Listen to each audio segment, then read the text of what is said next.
Hello, comrades, and welcome back to Ushanka Show. Здравствуйте, дорогие товарищи.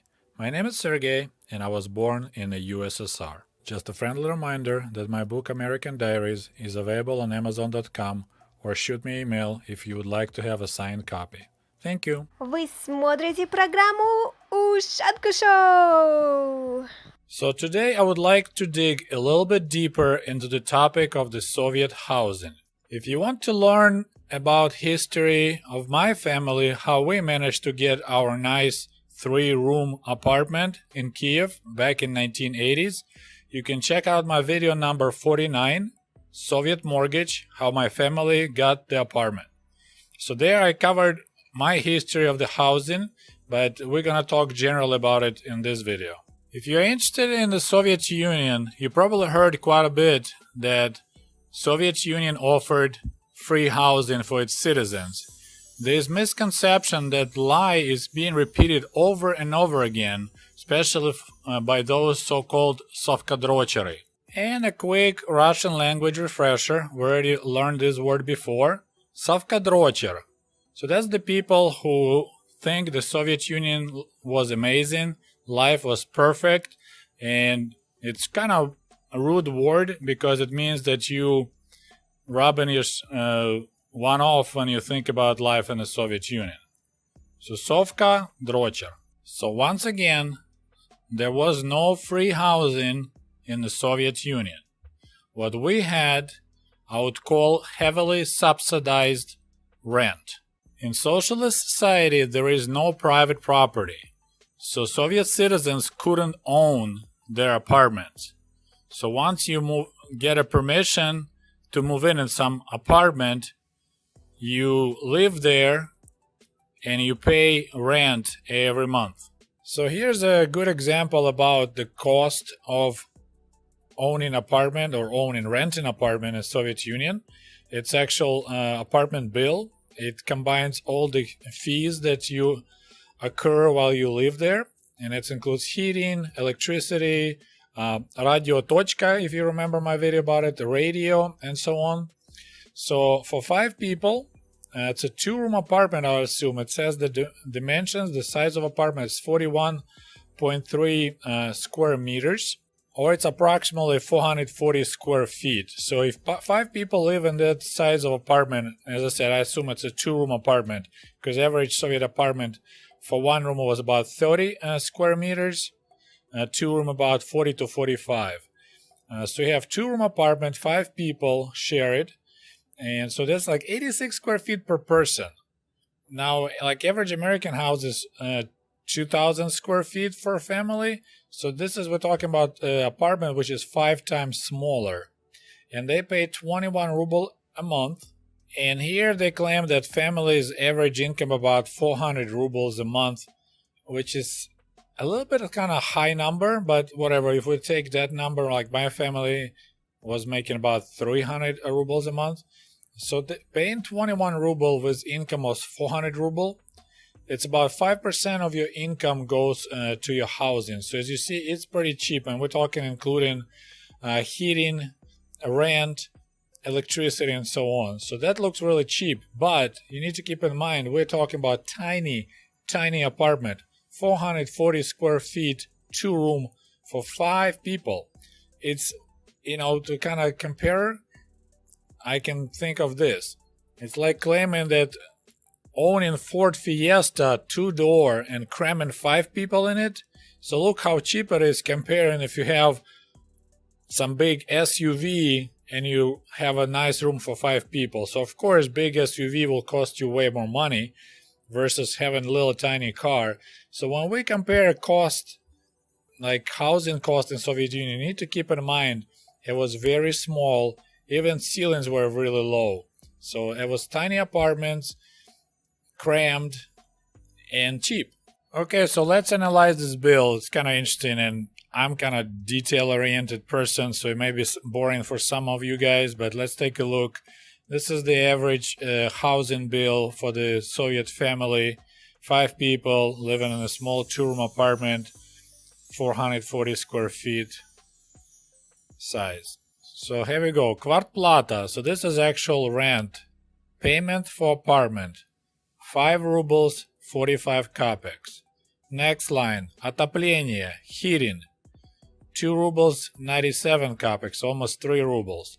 So heating, usually it's a central boiler and it sends water, hot water, and you have hot water batteries like cast iron, very ineffective.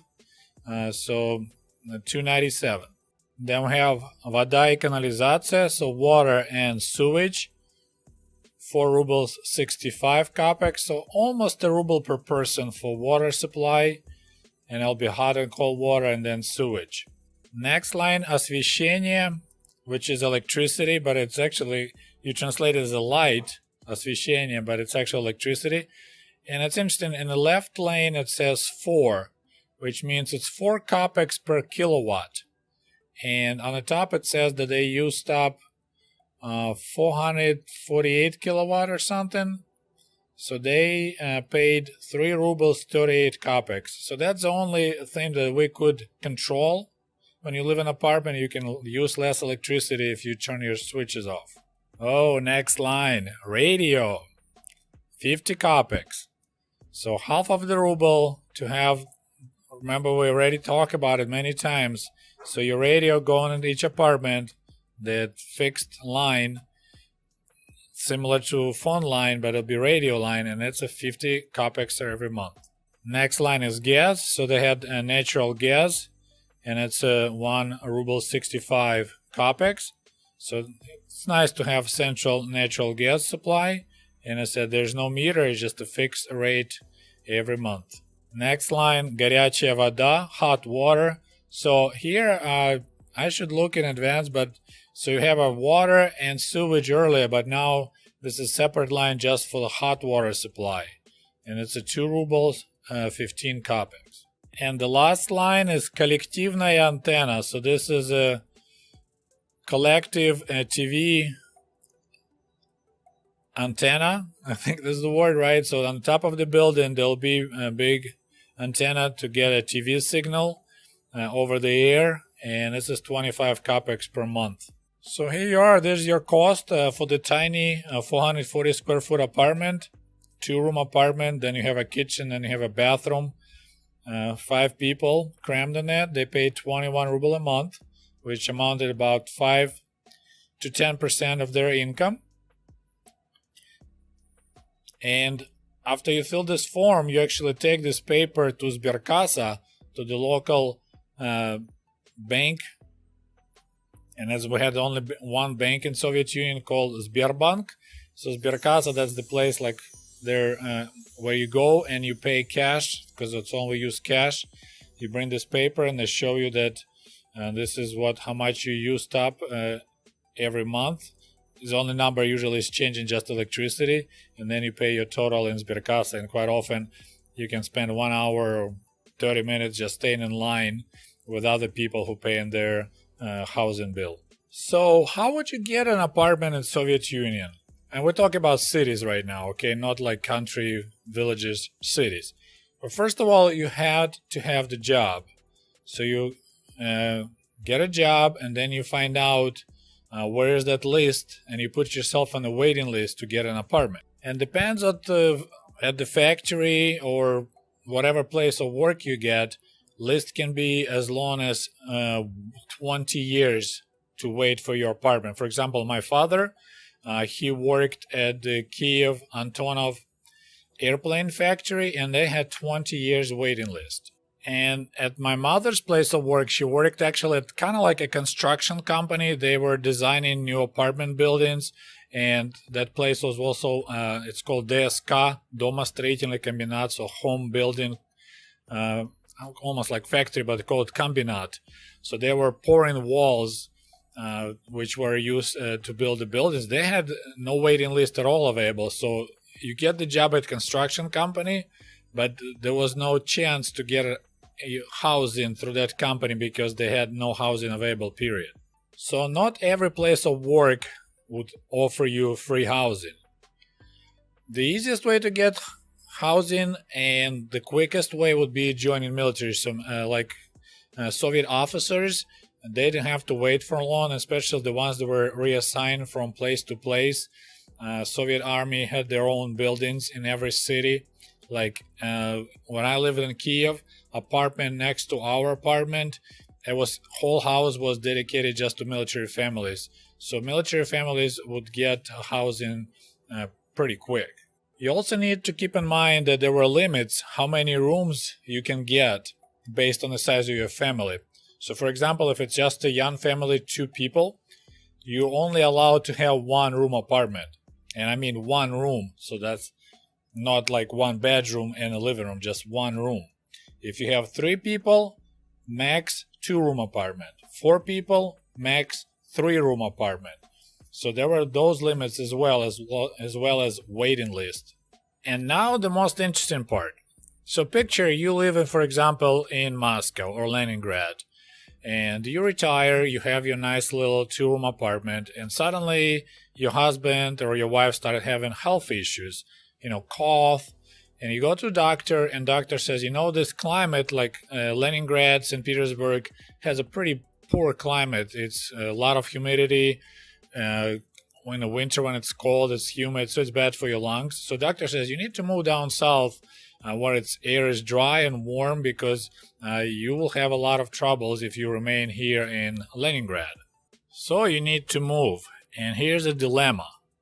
You cannot sell your apartment because it technically doesn't belong to you. You have propiska, so you have the right to live in that apartment. But if you move out, you have to give it back to the government because you don't own it. In a regular capitalist society, you just sell your apartment in Leningrad or New York and you move down to Florida, you buy yourself a house or condo in Florida and you're all set. Soviet people couldn't do that. What they had to do is to go through this painful process of exchanging apartments. So you post an ad in your local newspaper. For example, you decided to move down south to Crimea to call it Yalta or Sevastopol. So you place the newspaper ad in Sevastopol and you say, I have apartment for exchange. I need to move down south. So I'm offering 3 or 2-room apartment in Leningrad for 2-room apartment in Sevastopol or something like that. So Soviet government allowed this kind of exchanges. And of course, here we have these market forces, because if you exchange some major city like Leningrad or Moscow apartment into something like middle of nowhere town, your apartment is worth technically more.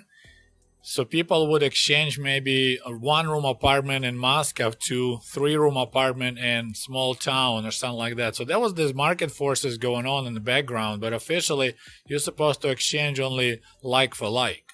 And of course, money or car would be involved. So for example, if you want to move to Moscow and you have propiska, you might trade your 3-room apartment in Sevastopol for 2-room apartment in Moscow, and you might need to add some cash under table because officially you cannot buy apartment, right? Or you might have like, okay, I have a 2-room apartment and a car, and if you give me a 2-room apartment in Moscow, you'll get 2-room apartment in Zhiguli here in Sevastopol. So there was really this cumbersome, complicated system exchanging apartments all over Soviet Union. But people didn't move a lot, but still people had to move.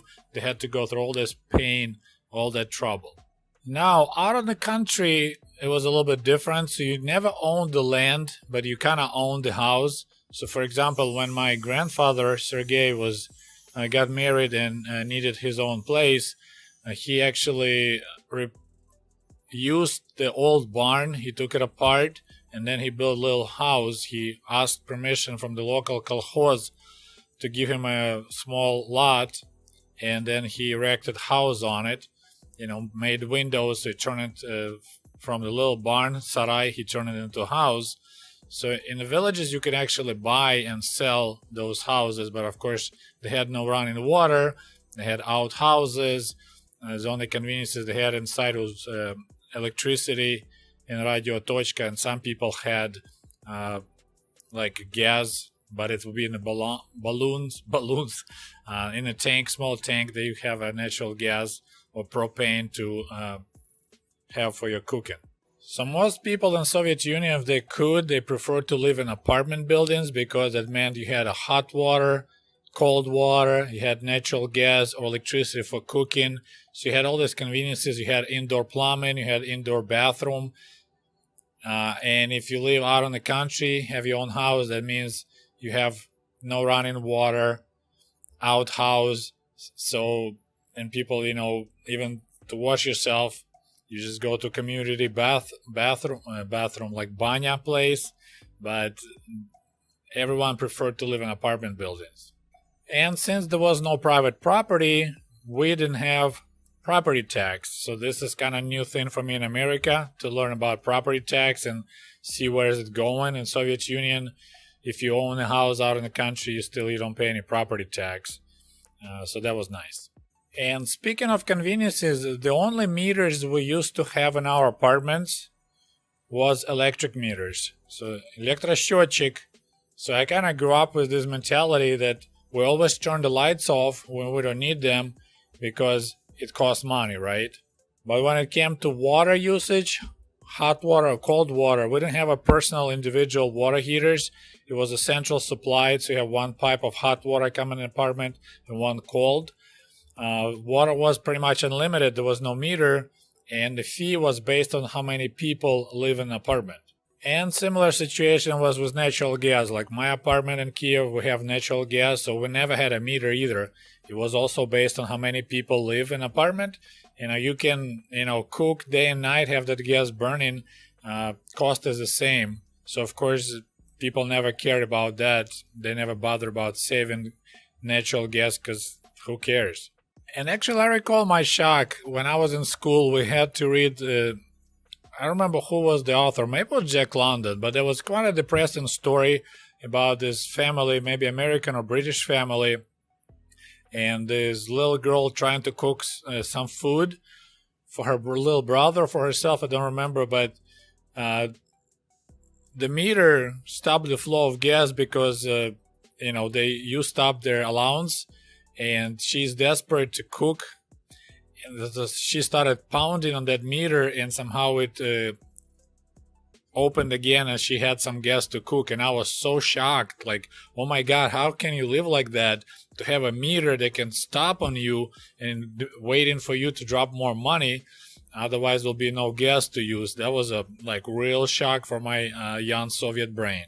Of course, right now situations changed drastically in former Soviet Union. Like my family, my brother and my dad, they installed gas meter. So now they pay only what they use because it was cheaper than pay average. They installed water meter, so they pay for amount of water they use. And once again, they installed their own water heater because it was cheaper to just pay for cold water and pay for electricity to heat the water than pay average for hot water. So once the situation changed and now it's all coming out of your pocket, there's more average, there's no more Soviet lifestyle, everything is metered. It's more people making sense for people to install their own meters and measure what they use instead of this unlimited usage we used to have during the Soviet Union. Okay, well, I hope you guys enjoyed this story. Maybe you learned something new. As always, don't forget to like this video, share with your friends. I love reading your comments, and we'll talk to you soon. Здравствуйте, дорогие товарищи. Вы слушаете программу Ushanka Show. This is Comrade Sergey Sputnikov, a.k.a. John Wayne Cheeseburger.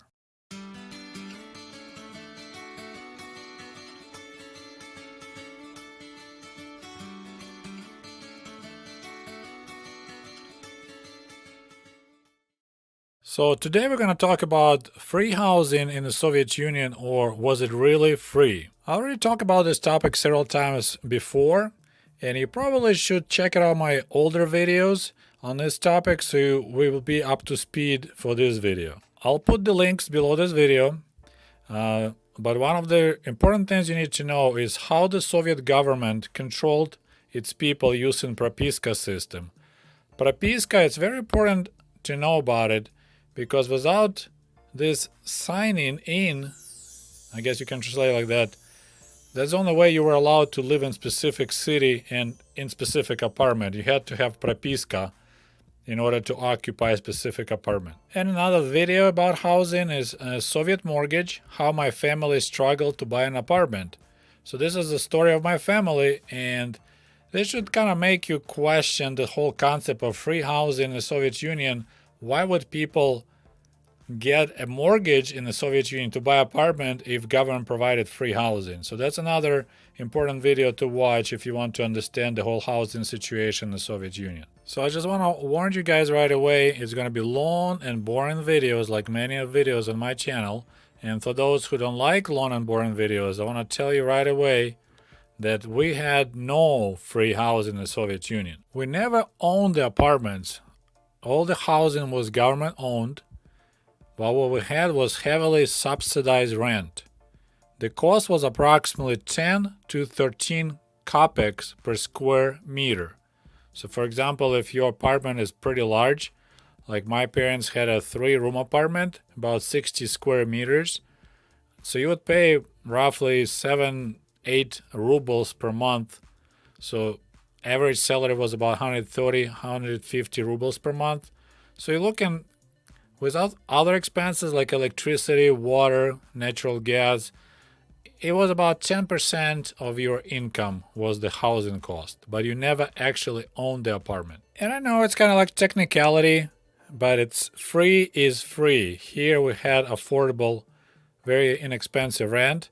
And I'm not sure about later years, but during the Stalin regime, for example, if you had a nice apartment, but your husband will be called enemy of the state, will get arrested, you'll get kicked out of that apartment. You have no right to live there. So you can lose apartment anytime. So today I would like to tell you about different types of housing we had available in the Soviet Union. Номер один. Номер один. Коммунальная квартира.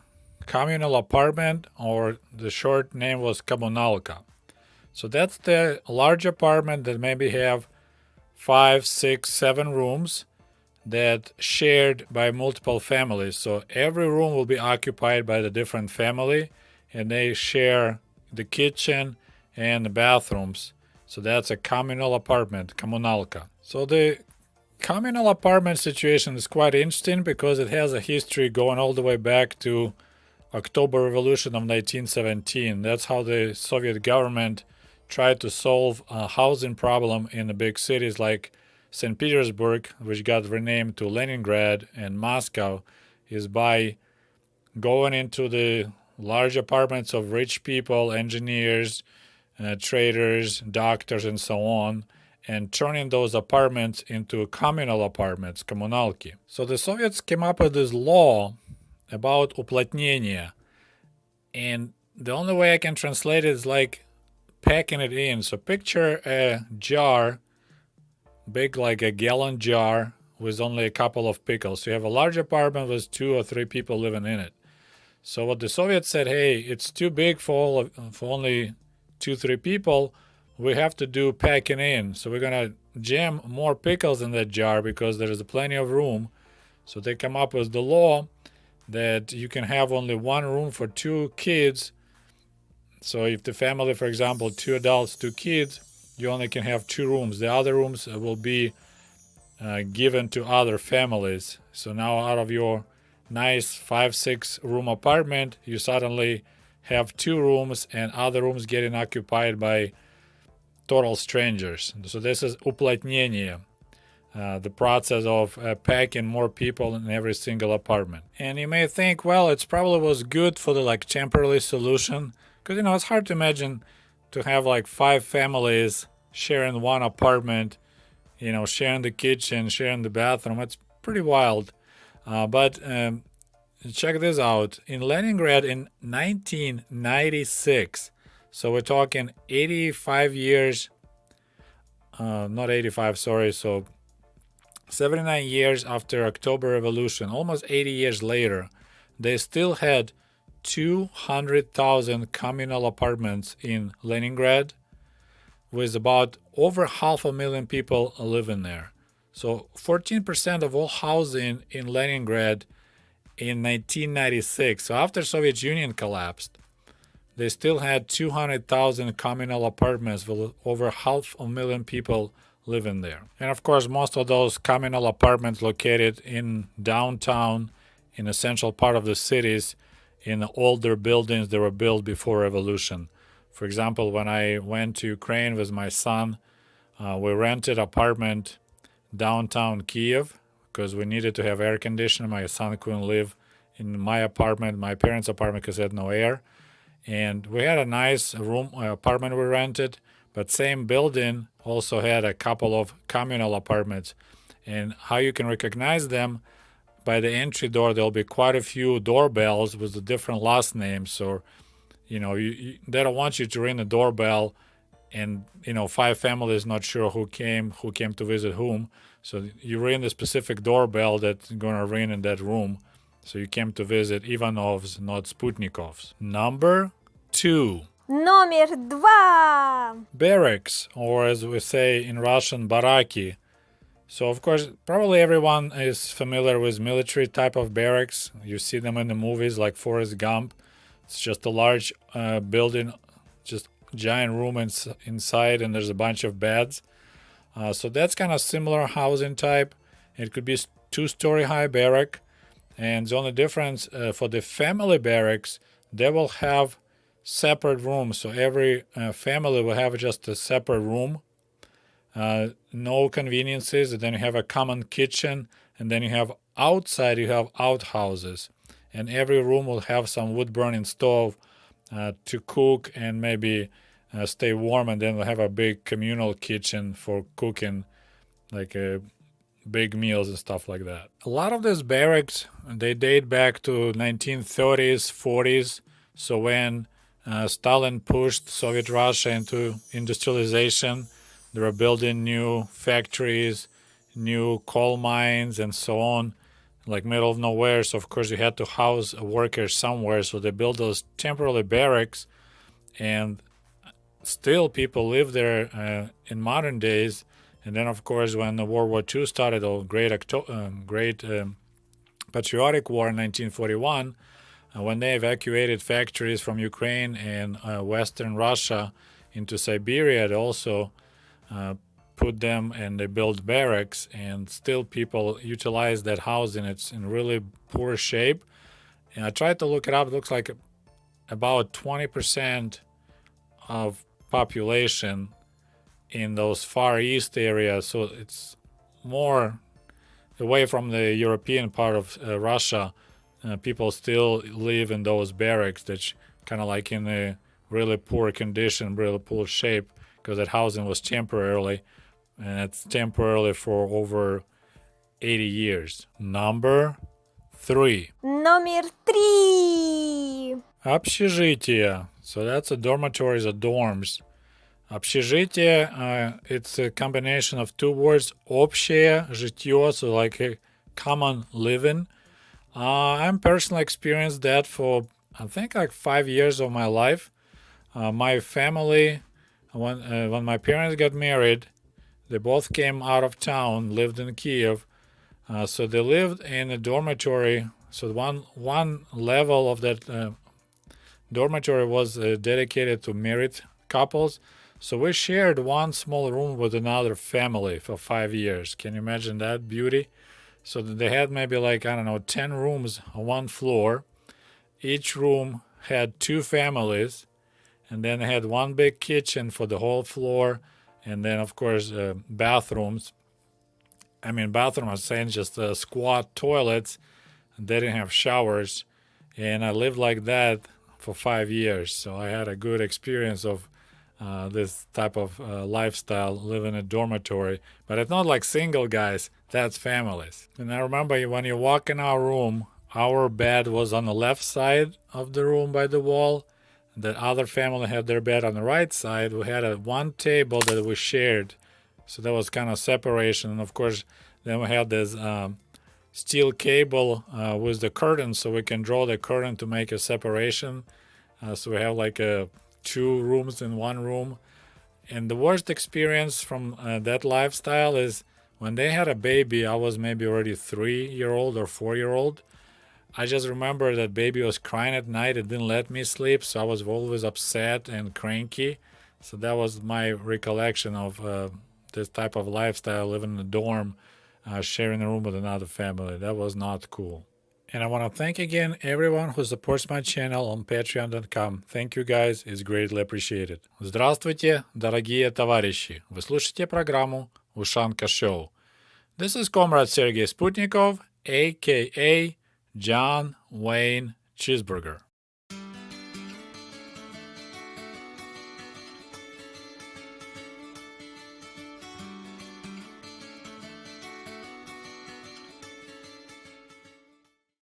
So today we're going to talk about free housing in the Soviet Union, or was it really free? I already talked about this topic several times before, and you probably should check out my older videos on this topic so we will be up to speed for this video. Moving along, number 4. Номер 4. So the next type of interesting housing we had in the Soviet Union called гостинка, which you can translate as hotel type rooms, hotel type apartment.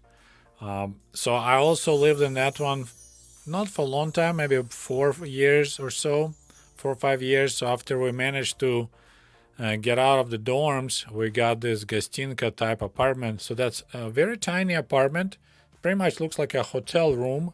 It's about maybe 12 to 18 square meters. So you're looking at maybe 130, 160 square feet, one room, and then you have a tiny kitchen and very small bathroom. I mean, bathroom like the size of the ones you have on a train, plus you have this really weird looking bathtub, which is like a sitting type, so it's really shallow. So that's another type of housing we had. And it was actual name of that type of apartment. It's a квартира гостиничного типа, but short was гостинка, so it's apartment of hotel style apartment. I can't tell you why they decided to build housing like that, but I lived in this 9-story building that had about, I think, 16 apartments per floor, so times 9. So about close to 150 apartments, and every apartment was a one-room, single-room apartment. Half of them had a balcony, were a little bit bigger. Ours were smaller, no balcony.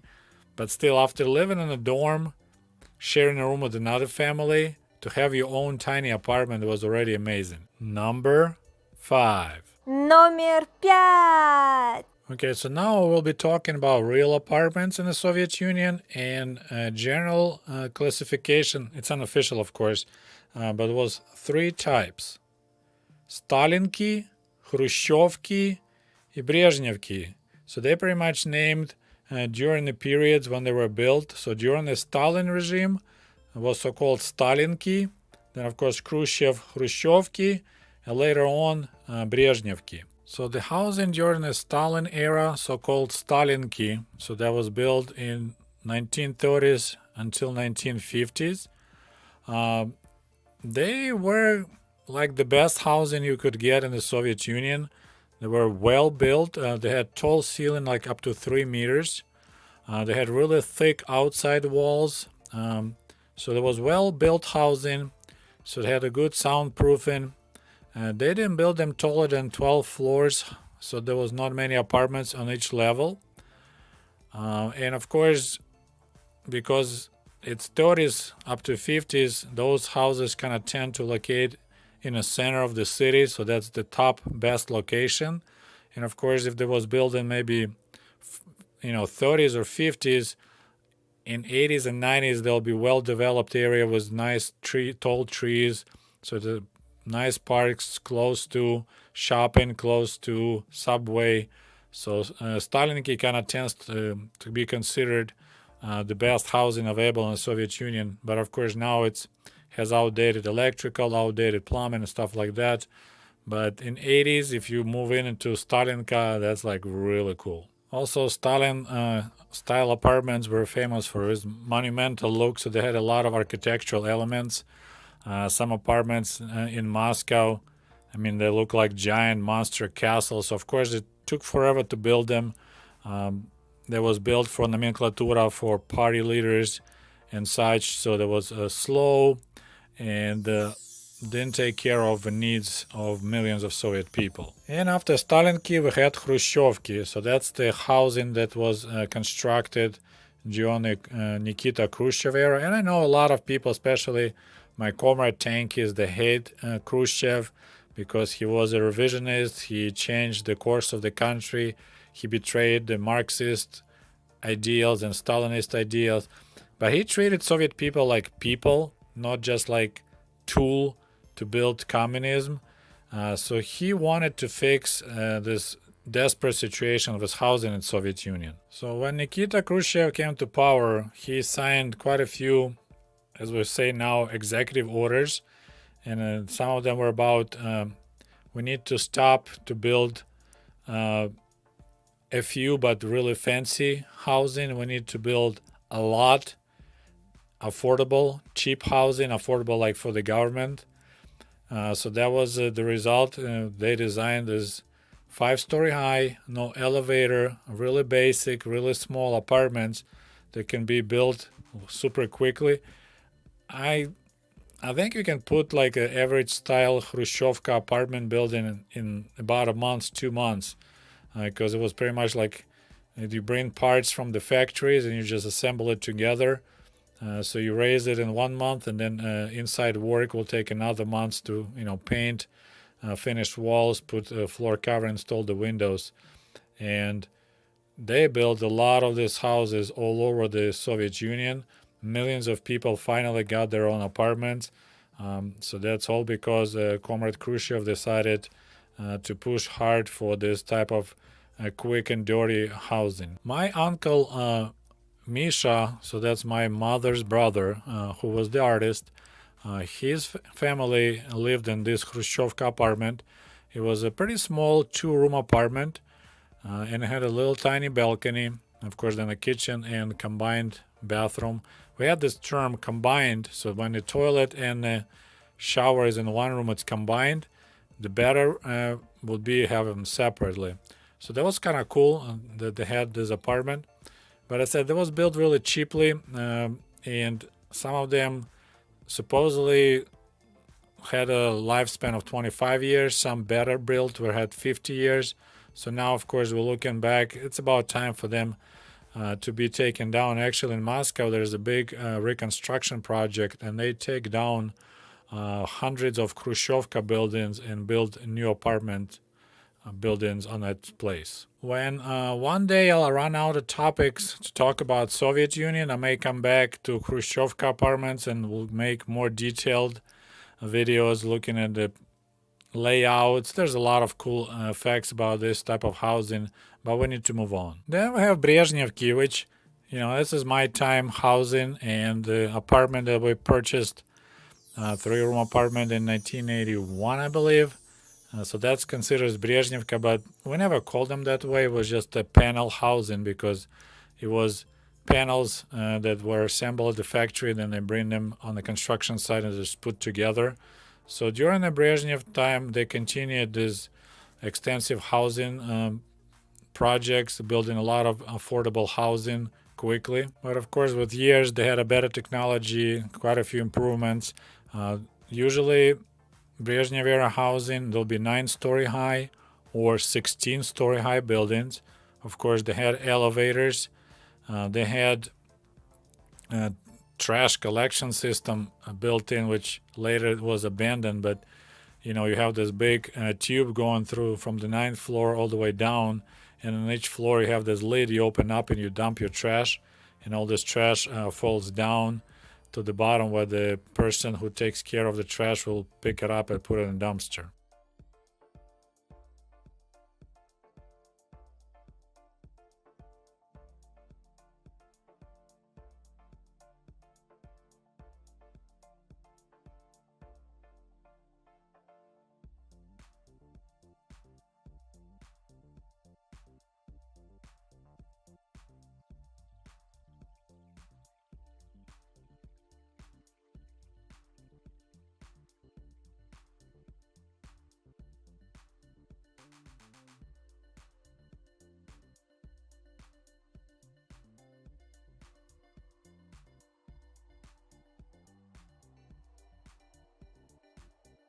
So now, after we looked at all the types of housing in the Soviet Union, how did Soviet people qualify to get an apartment? So, for example, if you live in a dorm like my family did, or you live in a communal apartment, kommunalka, or barrack, there was actually the system how you could apply in order to get an actual real apartment. So what had to be done, you have to sign, specific application and request improvement of your housing conditions. That's official name, улучшение жилищных условий. So you put yourself on a waiting list, but they're gonna check what is your current housing conditions. So, for example, if you share an apartment with your parents and you got married, so you have a wife, maybe a kid, and you share a 2-room apartment with your family, with your parents, so they calculate how many square meters each person gets, and if you have less than like 5 square meter per person, which is about 50 square feet per person, then you qualify to apply for improving of your housing condition. So, for example, if you're a single guy that lives with his parents, for example, and they had a large 2-room apartment, there's no way you could improve your housing conditions because according to the math, you already have a good conditions, so you won't be able to apply and get yourself a 1-room apartment. You have to get married, maybe have a kid, then you may qualify. And then, of course, waiting list, depending at your place of work, usually that's where you apply for improvement. And like in my family case, we had to wait 20 years, 20 years in order to get a free apartment. So in early 80s, my family had this interesting choice to make, or we could live in that Gostinka, tiny apartment for 20 years and wait for the 2-room apartment to be given us free of charge, or move the other direction and apply for so-called cooperative apartment, where you have to pay money, but you had to wait maybe 2-3 years, but we had to pay a lot of money. And I covered this topic extensively in my video Soviet Mortgage, how my family struggled to buy an apartment. So if you guys didn't watch that, I don't want to repeat myself again in this video, so just go ahead and watch that video later. I explain in detail all our struggles. And I was trying to find out about the prices for these cooperative apartments, and numbers are vary. Depends, what city, which republic. Some people saying that average, of course, it depends on the size of apartment. They said that average cost of the Soviet cooperative apartment was 250 rubles per square meter, or 23 rubles per square foot. And 23 rubles will get you about 7 bottles of vodka. So you can transfer vodka into dollars, and it turns out about $100 square foot. So pretty close to what United States used to have when you build brand new home. It's about, now it's I think more like 150 to 200 dollars per square foot. So 1-room apartment will be about 4,500 rubles. 2-room apartment, and they're tiny, 7,500 rubles, and 3-room apartment 11,000 rubles. I think ours was bigger, so you're getting yourself in pretty much a Soviet mortgage. Like my family had to pay for 15 years 50 rubles every month. So when my mom was making 130 rubles a month, 50 rubles were going towards payment for the apartment plus utilities. So now you're looking at the situation very similar to any Western society, America, England.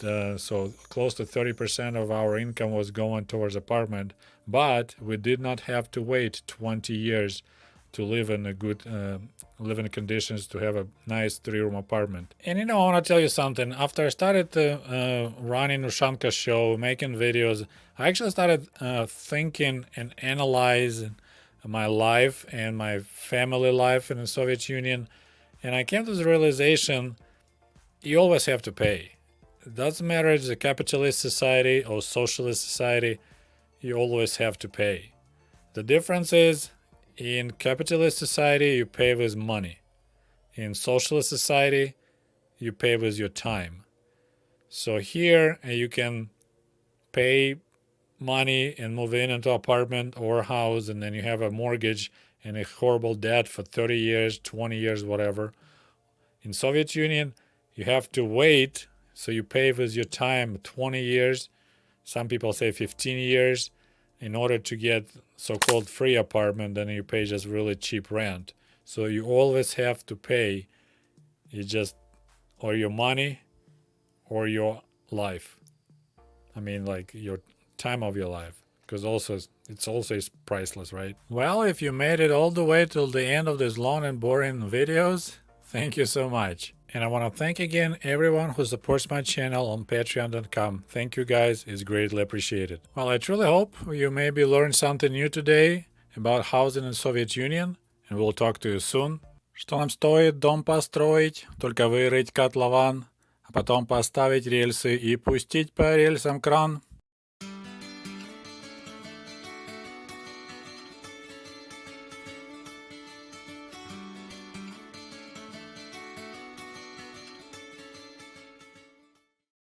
Hello, comrades, and welcome back to Ushanka Show. Здравствуйте, дорогие товарищи.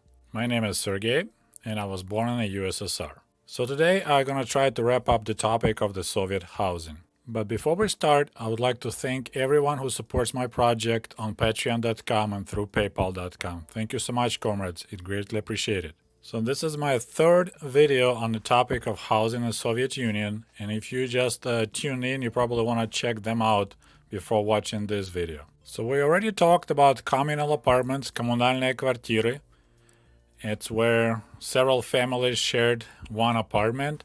And actually, I forgot to mention there's a great Soviet movie called Собачье сердце, The Heart of a Dog.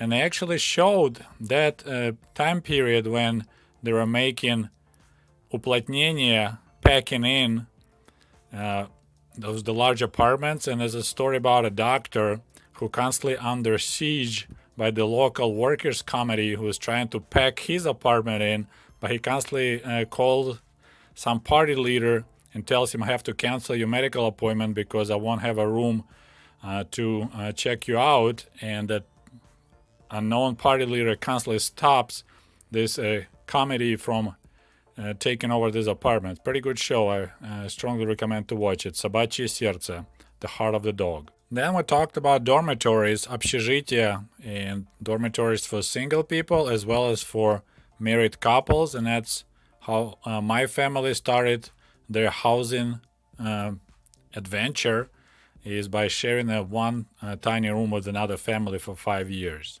Then in my second video we talked in details about different apartment styles in the Soviet Union. We talked about Stalinki, Stalin era housing, then Khrushchevki, Khrushchev era housing, and Brezhnevki, panel housing built during Brezhnev rule. And now I would like to read you a short excerpt, I think I said it correctly, from my book American Diaries 1995. So this is when for the very first time I saw American apartments. Soon we could see the gray mass of tall skyscrapers in the distance, downtown Chicago. All 4 lanes were packed full despite the early hour. Suddenly, I noticed a very familiar sight among the alien American megapolis landscape. A row of brick high-rises, the apartment buildings that you couldn't imagine any Soviet city to be without. My goodness, Glenn, I yelled and pointed at it. Back home, I live in a building just like that. Glenn smirked at me and shook his head. Really? You live in the projects? What is the projects? I had no idea what he was talking about. Andrei was of no help. He just grinned and pointed back towards the approaching buildings. I looked closely and detected something really bizarre. Almost every high-rise had boarded windows and spots where the walls were charred black from fires. I had never seen anything like that.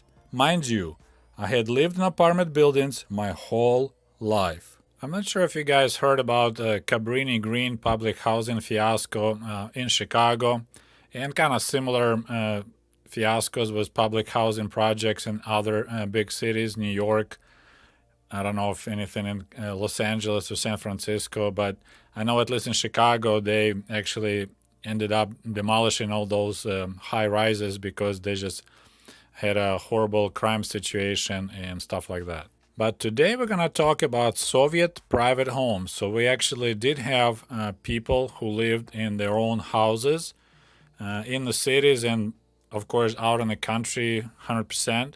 So today we're going to cover this topic. Quite peculiar detail about Soviet housing that it was preferable to live in an apartment building versus in your own private home, because if you live in an apartment building, it means you have running water, you have a hot and cold running water, and you have indoor plumbing, so you have a bathroom and you have bathtub, you can take a bath or shower.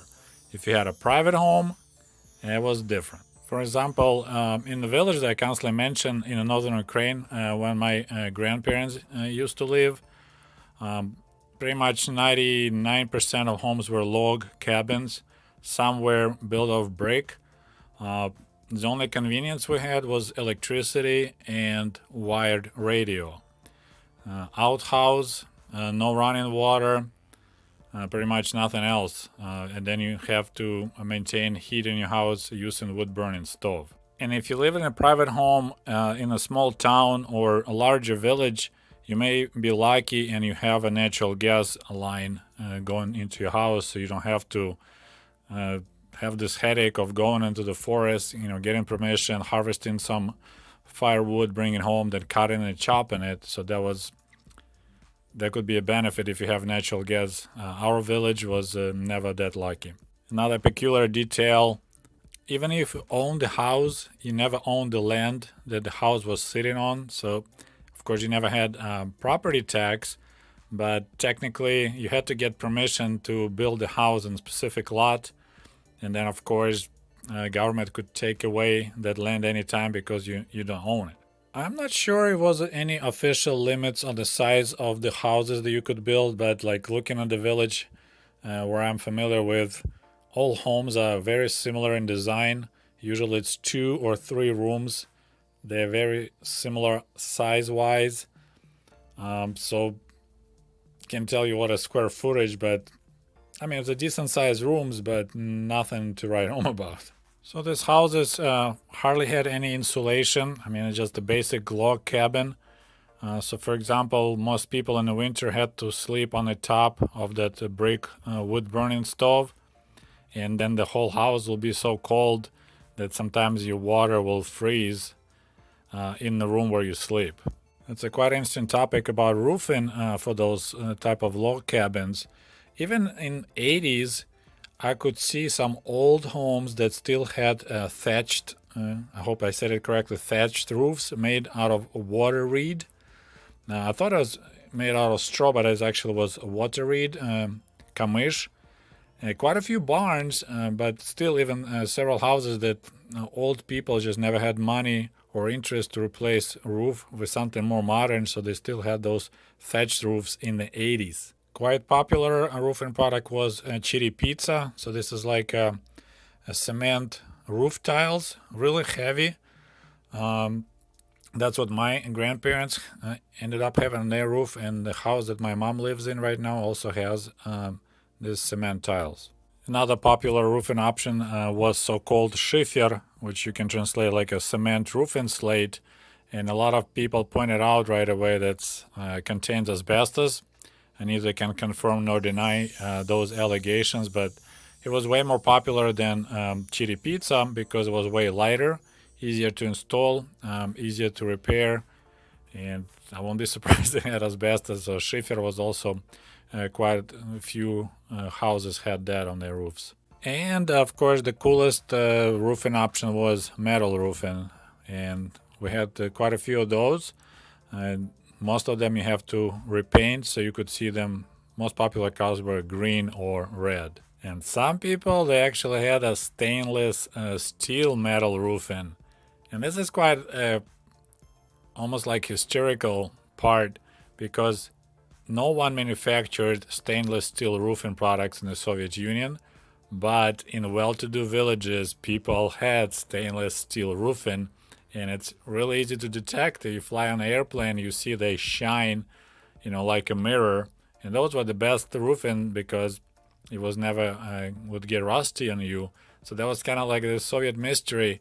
We don't manufacture stainless steel sheeting for roofing, but somehow people managed to find that and install it. So that was an interesting kind of detail about this product. And only one time in my life I actually saw a house that was built like American style. It was actually called Canada Homes. It's interesting. It was stick built, and that's why the name was Canada Homes, because I guess in Canada they also practice stick built home. So this Canada Home stick built house with the brick siding, it's actually had hot water heating, so it had radiators in each room, and also it had indoor plumbing. But because it was too expensive to pump out the septic tank, and look at this picture, you use the water, but it goes into the bucket, and then you take this water and dump it outside, and they don't use their indoor toilet, they actually use outhouse for the same reason. So it's kind of weird.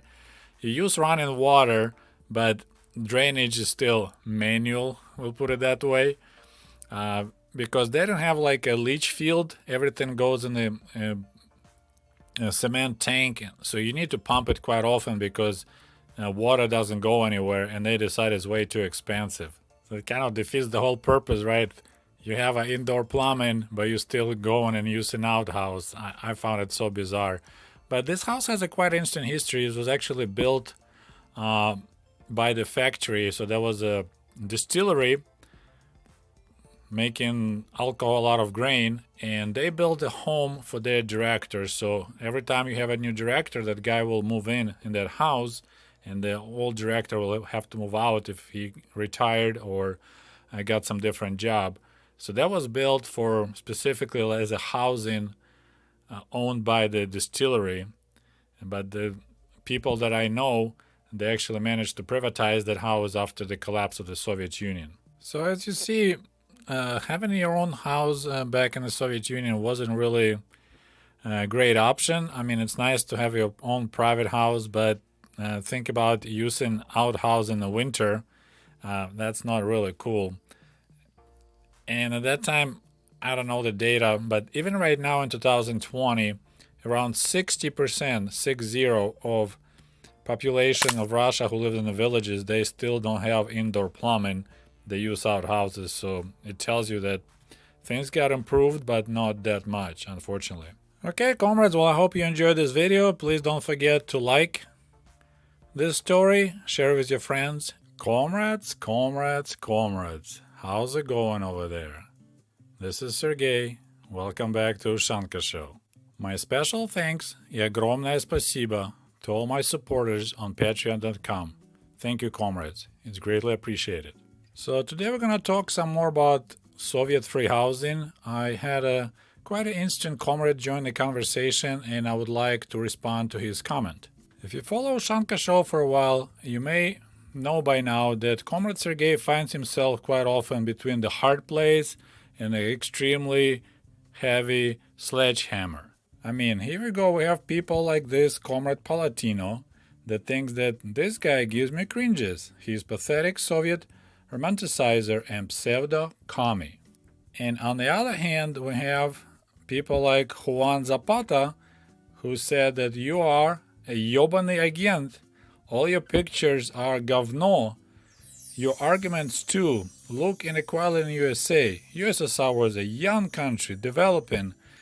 You would be better than China is today. I don't know why me should be better than China. You are anti-communist. Just accept it, brother. And blah blah blah, and this and that. Hypocritical scumbag. Well, are we having fun yet? So as I mentioned earlier, we're going to talk today about free housing, and we're going to answer one of the comments that came up in my previous video about free housing in the Soviet Union. On a serious note, it's fairly hilarious how despite how hard you try to slander the USSR, you can still show us glimpses of exactly what we want and help us compare capitalist life disfavorably to socialist life. Your recent episode on housing was a perfect example. You know what's more depressing and inhumane than small apartments and shabby rural construction? Homelessness. It's a very good comment, a good point, and I actually had to look it up. A word slender, because I wasn't sure what was he talking about. I thought maybe he was talking about my slender, sexy body. But no, unfortunately, it was a different slender word. So during our back and forth conversation, which was actually quite civilized, Comrade Good announced that he was evicted by a family, and then he was leaving out his car, and it was incredibly difficult to find for him a place to rest before work. I'm not Dr. Phil, but I'm just wondering, what could you do to get your family so pissed that they'll kick you out of the house? And he was trying to explain me how hard it is to live out of the car and you can't really take a shower and look decent for your job. And the funny thing, well, if you read my book American Diaries, you would know that I was pretty much homeless too. And it's not only in 1995 when I lived on the loft in the market, freezing my butt and taking showers outside on the wet grass at night. I did that in 96, in 97, and in 1998. So total amount of, if we add all the months together, that'll be easy, at least 6 months that I was pretty much homeless. As I said, there was the market. So during the day I work in the market, and at night I climb on the roof, not the roof, on the loft. And I had this made out of carton boxes, little like a doghouse, so it'd be warmer, and that's where I slept on the mattress. And that's in the fall in Michigan. But it's actually not a topic of today's video, and so I want to kind of run a couple scenarios for Comrade Goods in response to his comment that he says that my recent episode on housing was a perfect example. And you know what can be worse than depressing and inhumane small apartments or shabby rural construction? Homelessness. So let's take a look at different scenarios how a homeless person in the Soviet Union could get a free apartment. So first scenario, let's say during the Stalin era, you just go to the local NKVD office and you report that you had argument with your family, and you told them that you think that Comrade Stalin is the best leader, and your parents answered that they think Trotsky will do way better running Soviet Union, and NKVD would arrest your parents, send them to Siberia, and guess what? You're not homeless anymore. You can occupy their apartment. The only problem with such scenario, if your neighbors later find out that you're a child of the enemies of the people, we actually had terminology like that. They can write a report on you. You'll get arrested too and sent to Siberia, but still you'll be having a roof above your head. You won't be homeless, working in Gulag, mining for gold or diamonds. And of course, the second scenario for Stalin era is that you got kicked out for your anti-Soviet propaganda. Your parents got scared for your town, kicked you out, you're homeless, and KVD will pick you up and ship you to Siberia. You're not homeless. But let's use more realistic scenario. So scenario number 3, we're talking maybe 80s. You got kicked out of your parents' apartment, and you go to your place of work, for example, or some local office, and you apply to get a free apartment because you're homeless now. So in this case, you would be told to fill up the paperwork. Of course, there's a lot of paperwork. And so there's a special paperwork, like a request to improve your living conditions. And the part of it, they will say, wait, did you say your parents have an apartment? And he says, yes, but I got kicked out. Well, it doesn't matter. They're going to calculate how many square meters per person in that apartment, including you. And if it's more than 6 square meters, you're not qualified to get your own apartment, because according to the Soviet standards, you got plenty of room in your parents' apartments.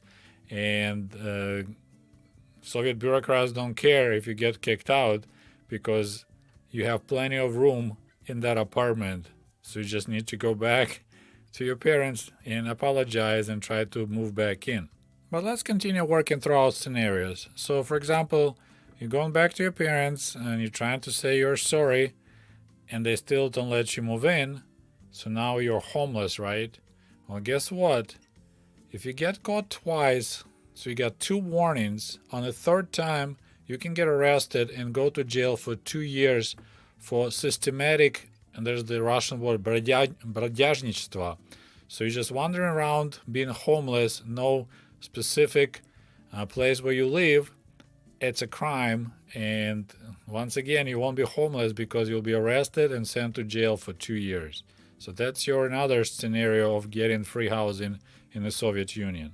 But let's keep on moving. Let's explore more Soviet options. So let's picture, for example, that for real your parents had a little tiny apartment or maybe a communal apartment or a dormitory room that they shared with other families. So you are qualified to get a free apartment, to get an improvement in your living conditions. But guess what? You think it would be like 5-6 different apartment options to choose from? Of course not. There'll be a waiting list. Maybe like my parents, they had to wait 20 years to get a 2-room apartment for a family of 3.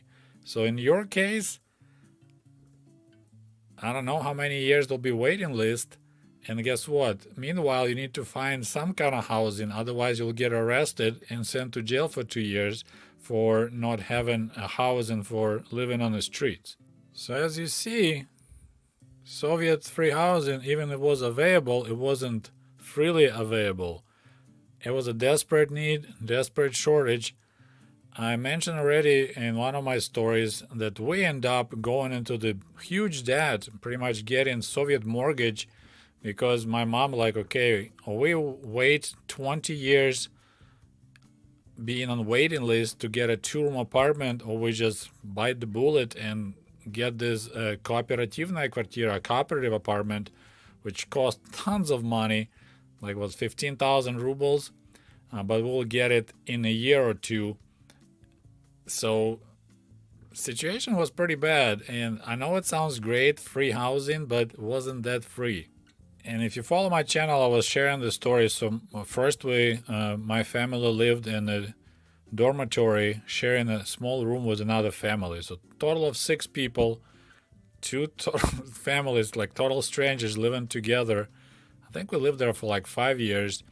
And my mom was so desperate. So according to her story, she went, she filled the paperwork asking for improvement in living conditions.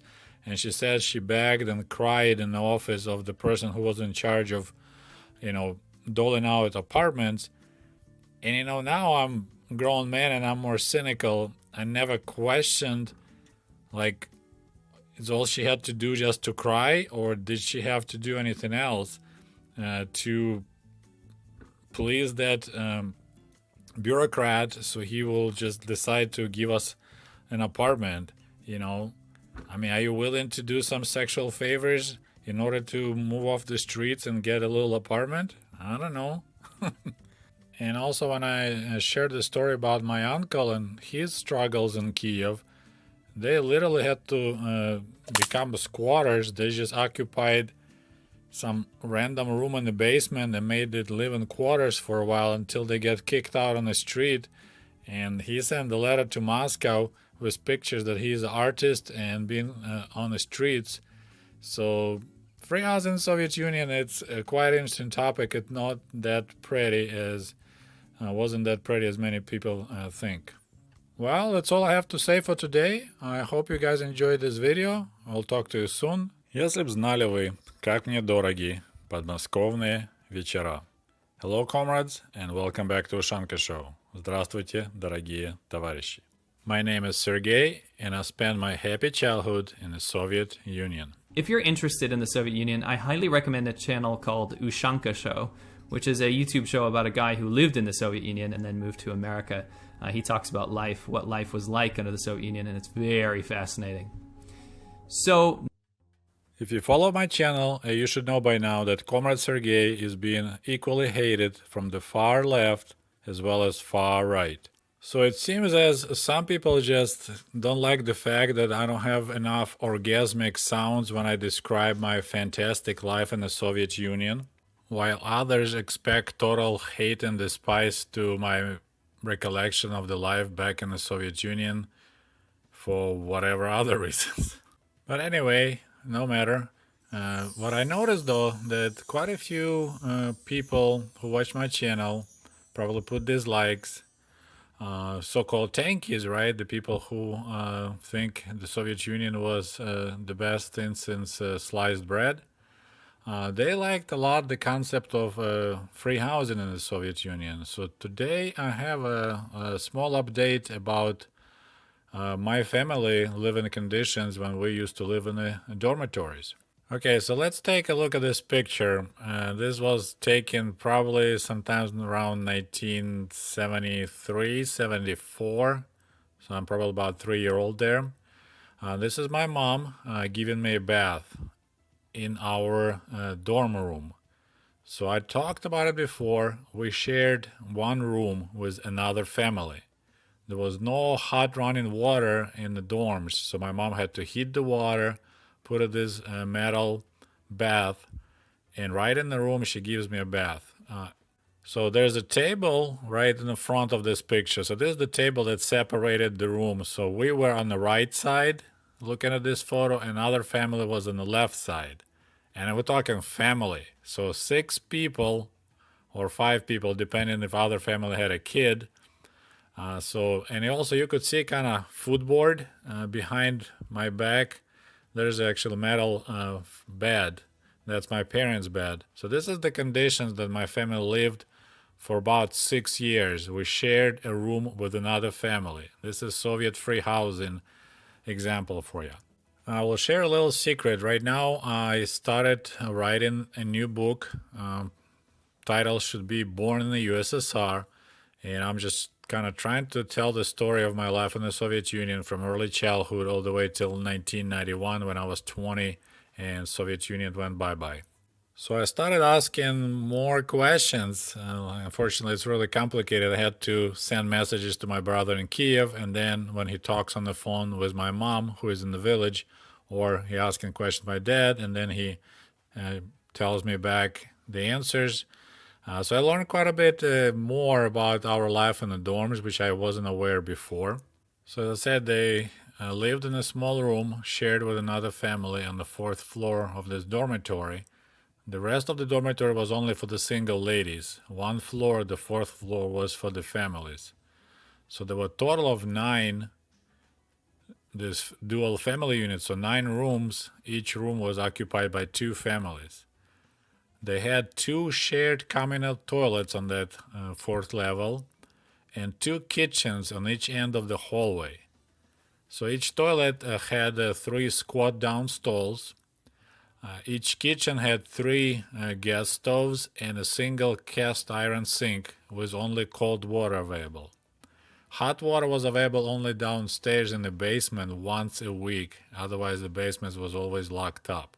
And I want to remind you that my family, my parents, they weren't like these unemployed hippies that just were chilling, doing nothing, and then that's why they lived in such interesting dormitory conditions. My both parents worked full time, and that's the only option they could get for housing, these family dormitory rooms. So I'll read you a little bit from my book. Several years went by, but our family remained hopelessly stuck in the dorms. I graduated from the nursery and started kindergarten. I grew taller and could barely fit in my baby crib. So I'm still in the baby crib, and I'm like already age of 4 or 5. Since there was no extra space for another full-length bed in our tiny dorm room, my father cut a hole in the footboard large enough so I could stretch my legs out. So this is how we lived for, I think mom said was 6 years total, from 1970 till 1976. But here's the coolest part. Well, I guess you can call it cool. That's what I just discovered. My mom told my brother, and he told me. So during this time, the 6 years, other families moved in and moved out several times. So we're talking, like you have a neighbors moving across the street. This is neighbors moving into your room. So you kind of get used to live with one family, and they got lucky. They got some kind of apartment, so they move out, and a new family moves in your room. Our first neighbors, Sonia and Grisha, waved goodbye and got replaced by Oля with her husband Vasya and a small boy Igor. A couple of years later, they managed to snatch an apartment and left as well. Our new roommates, Nikolai and Galina, arrived with a baby in tow, a girl named Ruslana. She cried almost every night, keeping everyone in the room awake, and soon I started hating that poor thing. I gave Ruslana a nickname, Usrana, the one who pooped herself. Okay, let's read some more from my book. The beauty of being a child is that you just don't know any better. Growing up in the dorms and sharing space with complete strangers was a totally normal and acceptable situation. Only many years later, when I myself became sexually active, I realized what a nightmare it probably was for my parents to have some fun in the bedroom. First of all, there was no bedroom. Secondly, their son was sleeping literally inches away. Thirdly, there was another couple across the room trying to find a solution for the same problem. What a torture.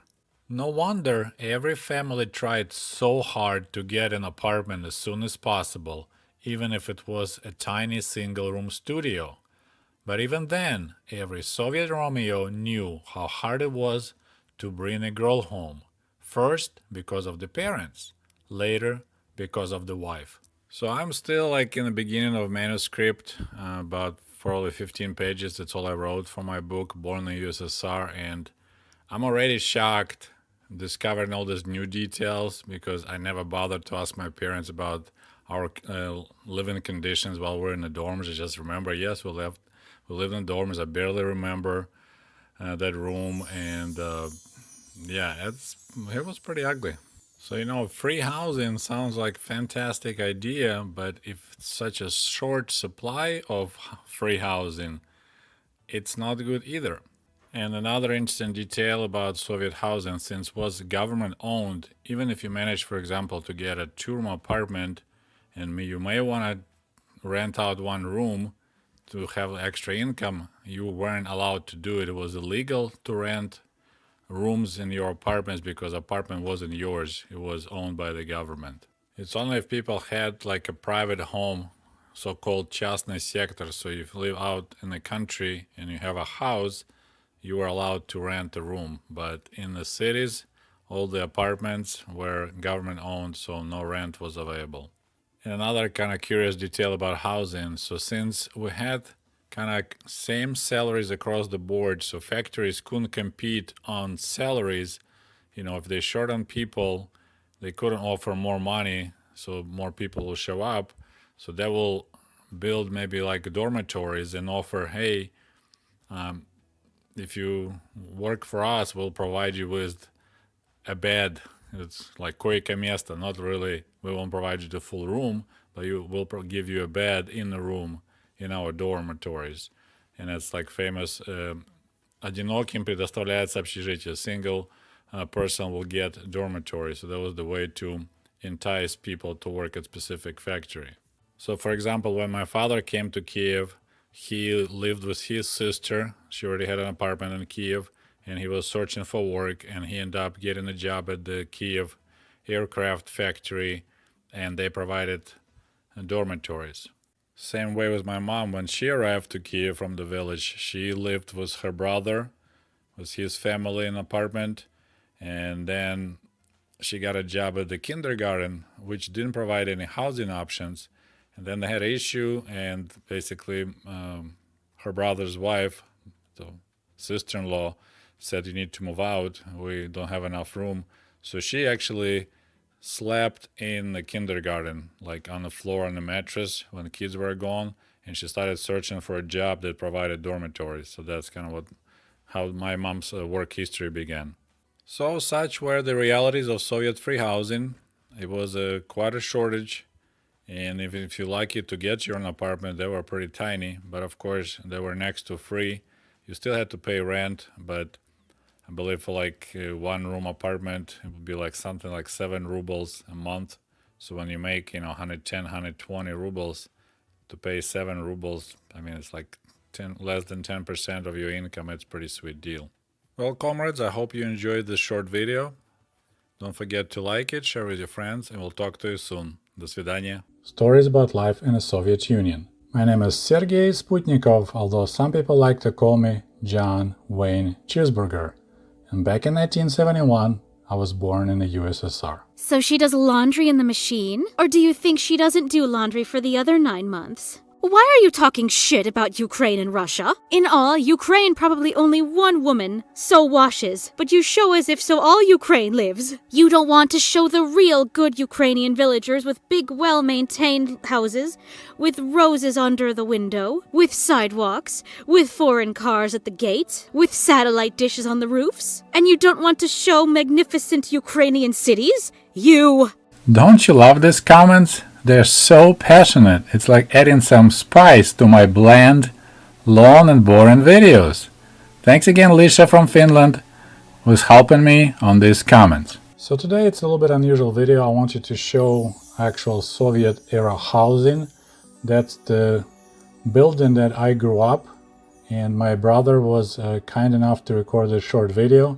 So I want to kind of walk through this video, pause it, and comment and tell you those little silly details that usually most people don't pay attention or don't know anything about. Anyone who is interested in life in the Soviet Union should know that Soviet government spent a lot of money and effort building millions of affordable housing apartments. So there'll be multi-story apartment buildings, and they had different names. And when I say names, I mean nicknames. So for example, apartment buildings that were constructed during the Stalin era were called Stalinka или Stalinki.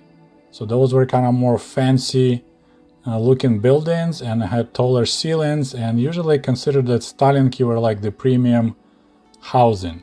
Then during Nikita Khrushchev time, there was a huge push to improve life and living conditions of Soviet citizens. So they built just enormous amount of apartment buildings, and they got nicknamed Khrushchevka, and those were like really basic 3 or 5 story high apartment buildings. Then of course during the Brezhnev times, those were 9-story high or 16-story high apartments. They were larger apartments, I would say nicer apartments, and they got nicknamed Brezhnevki. Although during my days, I mean, I grew up in the Brezhnev era, we never called them Brezhnevki. They was just Novostroyki, new construction kind of word, Novostroyka, so that any of those buildings were built in late 70s, early 80s.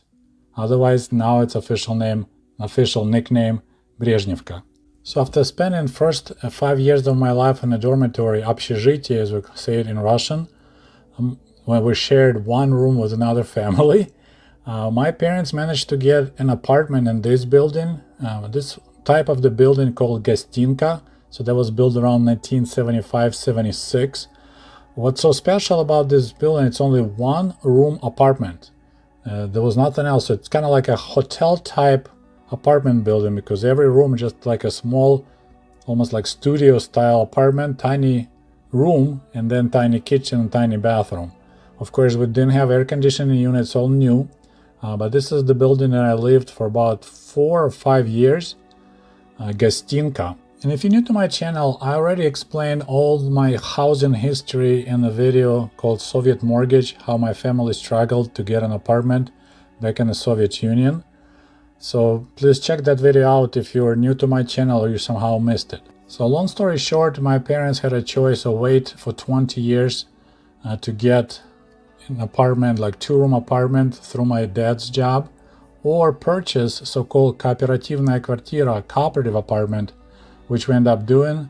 It was a 3-room apartment, and I think the cost was about 15,000 rubles a lot of money for people who are making about 300 rubles per month. And here's the street view of my apartment building, and there's like 4 or 5 of them that look exactly the same. For people that just moved in or just came to visit, quite often they go into wrong buildings because they're just like twins. You know, it's the Koroleva 6, 8, 12, 14, and I think there's a 16. And as I said, exactly the same building. They're 9-story high. And each, entry door has 36 apartments there, so they call it Paradnaya. The grass looks a little bit overgrown, and you could see there's 4 people with the weed whackers. I guess they don't have push mowers, actually 5 people.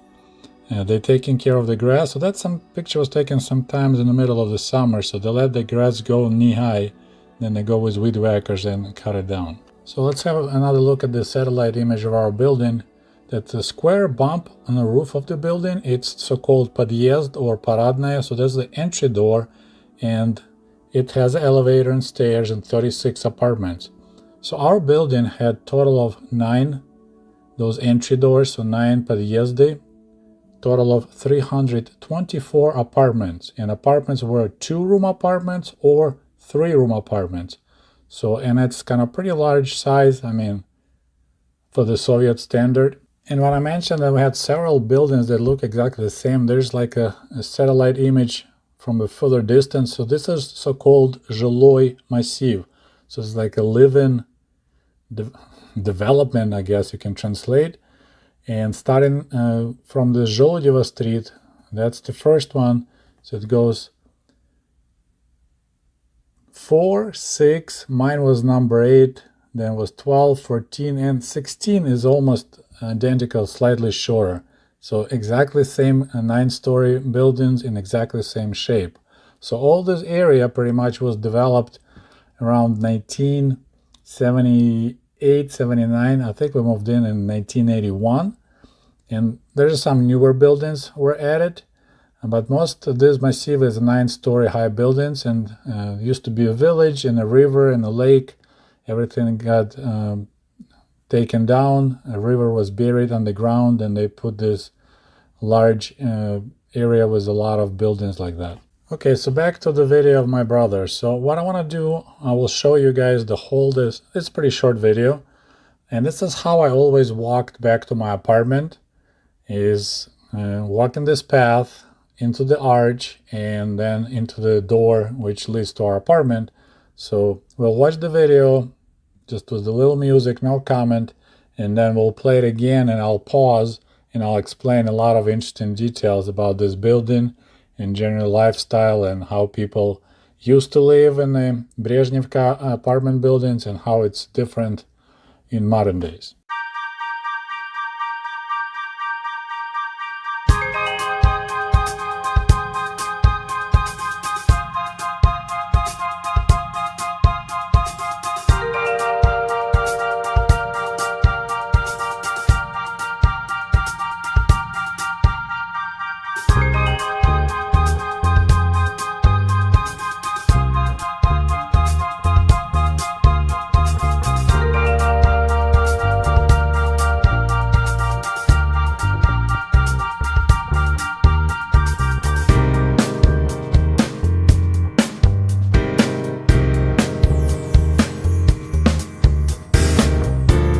Okay, so what do you think? Pretty rough neighborhood, I think you might say that.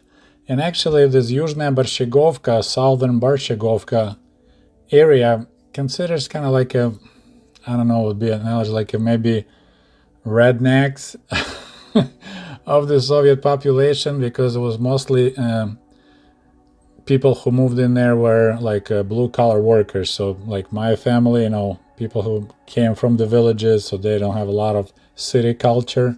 So Yuzhnaya Borщegovka is like that. It's called kind of like a Soviet version of ghetto. Okay, so let's talk about it.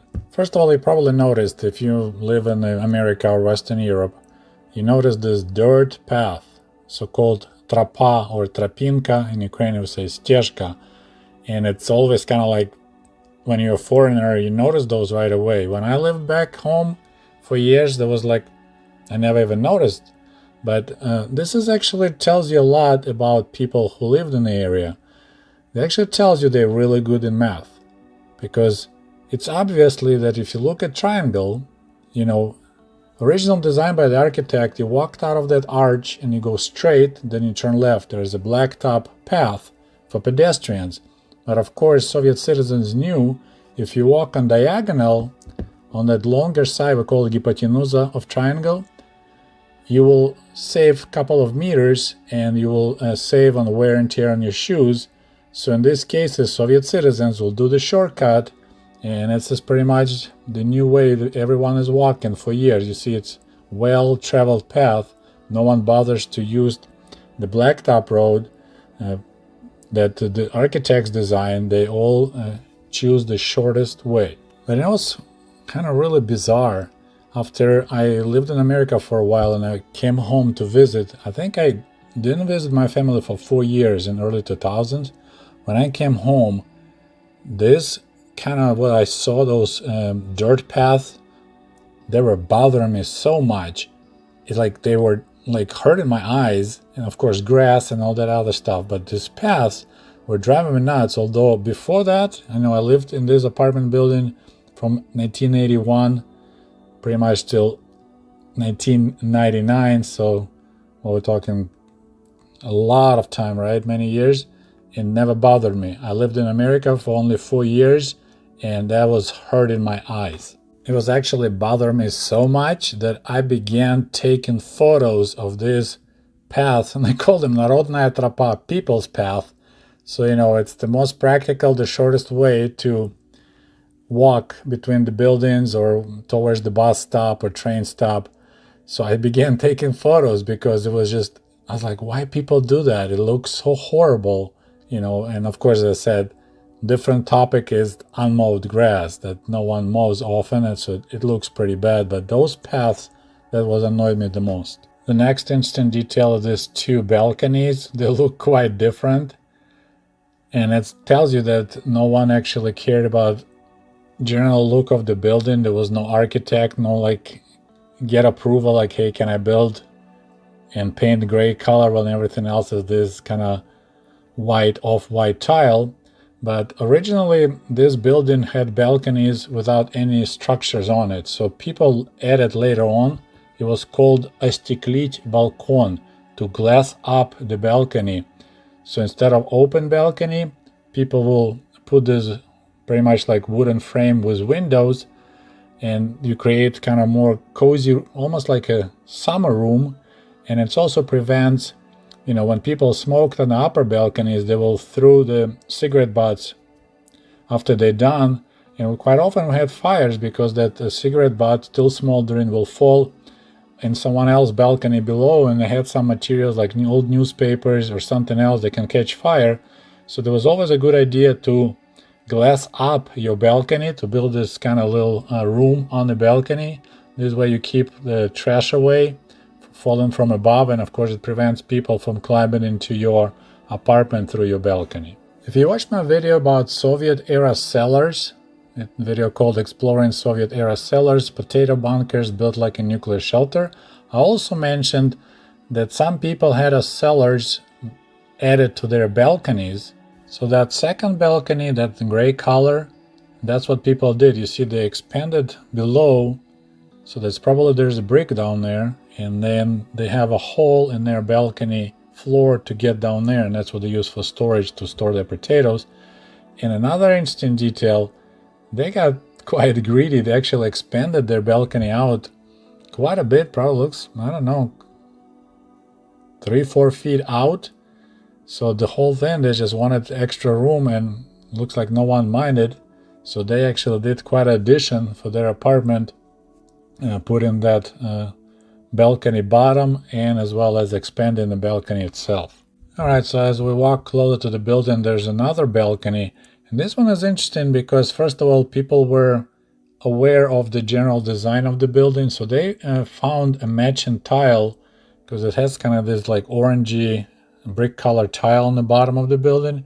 So when they added a little basement to their balcony, they actually put similar tile around it so it matches, and then you see this vent hole, right? But what I find interesting, they didn't finish like it's a one family balcony, that kind of long one, but the basement part, the cellar part, goes only halfway, and I'm not sure why they didn't do the whole length. It's kind of mystery. And further down behind those little trees, you could see how the normal balcony is just a long, empty, unused space. Another cute detail. So there's concrete panels laying on the floor. I can't tell you for sure why. The bottoms look like a decent shape panel, so I assume maybe the guy who was building that basement for his balcony, he was planning to use them for the rest of his balcony, but he gave up or quit, or maybe he passed away and the wife didn't care. The ones on the bottom, I think they belong on the right side of the picture. You see this gravel, so you have a black top and then gravel. Our building always had trouble with leaking water pipes. I talked about it one time ago. They put natural gas piping instead of hot water piping because that's the only piping they had, and they needed to finish building on time. So over the years they of course rusted through, so we constantly had to, they had to stop water going to the building, find the leak, repair the pipes. So that gravel, that's the repair. They never bothered to put new blacktop, and some of those side blocks, concrete blocks, just stacked there, and I just left that way. And also I want to mention, you see that graffiti, we didn't have that during the Soviet days. You couldn't even buy so-called spray bottles, right? Those paint spray. Now it's plenty of them available, and you see a bunch of that ugly graffiti all over the buildings in Kiev. Okay, moving along. This yellow pipe is a natural gas line. So the people who lived on the first floor and wanted to enclose their balconies, has the additional challenge, they had to cut around so the pipe can go through. Interesting architectural kind of detail, just run pipe like that exposed. Definitely don't want to run it in the inside of the building. In case of the leakage, you will have a natural gas and risk of explosion. In another moment, you see those parts that the tile is missing. I don't know why they went for that look to tile the entire building from outside. I think it's super stupid and super expensive. And of course, now this building about 50 years old, right? Something like that. No, 40 years old. So they've fallen off and break. They're probably not available anymore. So just ugly. I'm not sure what was the thinking behind it, because it's expensive solution to tile the whole building. It's a lot of labor, a lot of materials. Laying tiles is quite labor intensive, but that's how they did it. Okay, so here we walked in so-called arka, so the arch. So that's opening in the building, so it makes easier to, instead of walking all the way around the building, you just go shortcut under the building. That blue door on the right, that's the door going into the building's basement. That's where the whole hot water piping and everything else. It was always locked, and during the Soviet days and now, if you want to find some warm place to spend the night, if you're homeless, if you can break into the door, that's what the homeless people will be hiding, in the basements of buildings like that, because it had a lot of hot water piping. So that would be a comfortable place to spend the night. As I said, we had a lot of issue with the leaky pipes, so our basements were always wet, and there was a breeding ground for mosquitoes, so we always had a lot of mosquito issues in our area. And right in front of us, you see that repair area that they covered with the gravel and dirt, but never bothered to put the new pavement. So there's another interesting little detail, that cute or somewhat cute, and it's a handmade fence.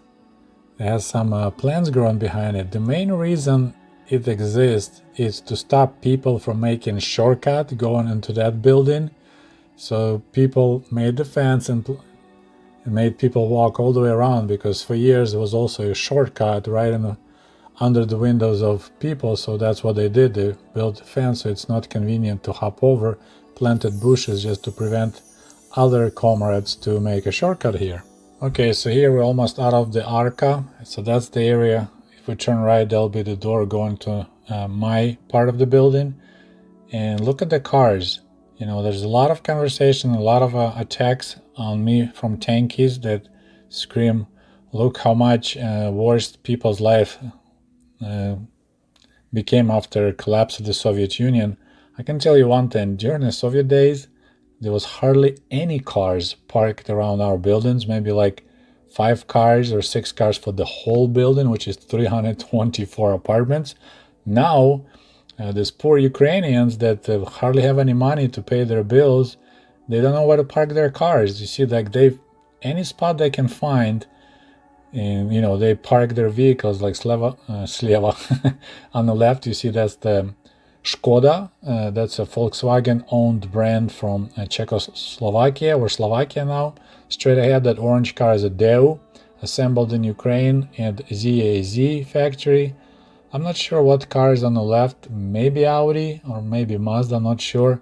So nice looking cars, but the problem that Soviet design, Soviet architects, they didn't plan for so many cars for each apartment because not many people owned cars. So now people have hard time finding spot to park their cars. So on this picture I want to point out on 2 items. First of all, Korean cars. So on the right you see Hyundai and 2 Kias, and they look like quite new, nice vehicles. And straight ahead there's another pedestrian path. That one is made with the concrete blocks, as you see, and it's a drastic improvement because just several years ago they looked quite differently. So this is how it looked, I don't know, maybe 4 years before my brother took that video.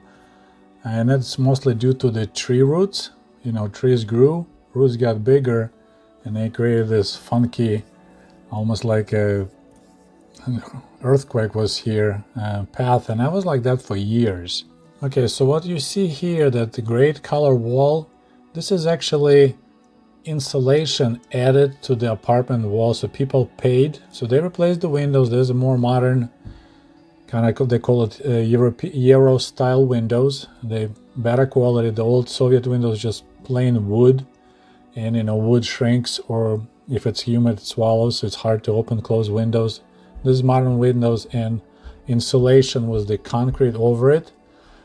Soviet buildings had a quite poor insulation. There was a gaps between panels because this is a home building constructed from concrete panels. So of course, where the seams come together over the years, building shifts, then you have gaps and cold air come in. So this is what people do right now to the old apartment buildings. They pay to re-insulate from outside their apartments. Okay, so here's another example of added insulation. Quite possible neighbors hired the same company to do it because the colors really close and they kind of match the building. The other guy just picked the gray. I guess he didn't care. And the first floor, they added air conditioning unit. We had no air conditioning during the Soviet days, like at all. So here they got air conditioning unit, and first floor they also added metal grating, I guess you can call it, on the window. Also not a Soviet thing. They're afraid that people will break in.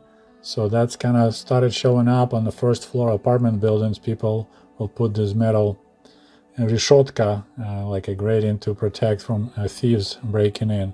And once again you see modern windows, and another example of a fine Soviet design. There's yellow natural gas pipe just running along the building. Couple of small details here you probably will start now recognizing. Once again, similar situation. So this guy worked somewhere at the factory that deal with metal, so he welded a metal fence, brought it back to home and installed. Same reason people used to shortcut walking out of our doors here in this building, turning sharp right and just walking right under the windows. So after many years of struggle, people added fence, planted some bushes. They insulated. So this is a 3-room apartment similar to mine. Mine is on the 2nd floor, just like that. So first window to the right is a kitchen. Then you have like a living room, and balcony was the bedroom. They insulated everything. They also added metal grating on the windows. They didn't have it in the 80s during the Soviet days. And the door to the right, far right, that dark, it's a door, used to be where the trash will fall down from the central pipe where we used to dump trash. Now All that piping is welded, and people carry trash bags outside just like they do here in the West. So here's the entry to our paradная or подъезд. So the entry door to that stairs and elevator going to 36 apartments. So you see there's a number on the right, says 1-36, so it tells you. So this is paradная номер 1. So it's a first entry to this whole building, and apartments from 1 to 36 located if you enter through this door. And I'll talk in a minute about that door. It's brand new. And I'll talk in a minute about that fence and the bushes growing on the right. That's another cute little detail. So you already could tell that apartments on the right also were insulated, had the matching color and new windows. And fun fact, the blacktop, I mean, I don't know if it looks like blacktop, but believe me, that's the asphalt blacktop. It was coming all the way to the building.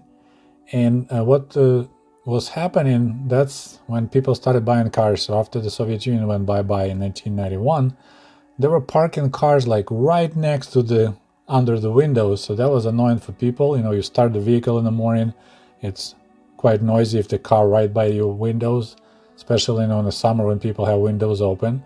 So in order to keep cars away, this person also welded this fence, and you see the bottom is made to contain soil. So he brought soil. So this is like a giant garden box built all the way along his apartment windows, and then he planted there, I'm not sure what's growing there, but just to keep the cars away from his windows. And then he put a little bench so people can sit and have a smoke. And this is the door in our paradная. Back in the Soviet days it was just a regular door, it was no lock, and the tile wasn't there, it was just a painted concrete. Sometimes, I'm not sure when, in early 2000, because they had issues, people breaking into apartments, they put money together and they installed this heavy-duty metal door. It's always locked now. You know, if you let it go, it has a spring that automatically shuts it and locks, and then you have a keypad. So there's 3 ways you can enter, open this door. You can enter the apartment number and call the buzzer, you know, just like you have in American apartment buildings, and they will answer, and then they can unlock the door by pushing the button in the apartment. Or you can, okay, so 2 ways. I don't think there's actual, there is also should be a code that you punch the code and it unlocks the door. And also you have that little magnetic key. You just touch that little metal round circle on the bottom left of the keypad, and that unlocks the door. So now that's how you get into this paradная. Well, we finally made it to the end of this long and boring video about Brezhnev era apartment building, so-called Brezhnevka. Once again, it's a 9-story high apartment building with total of 324 apartments. So close to 1,000 people live in this building.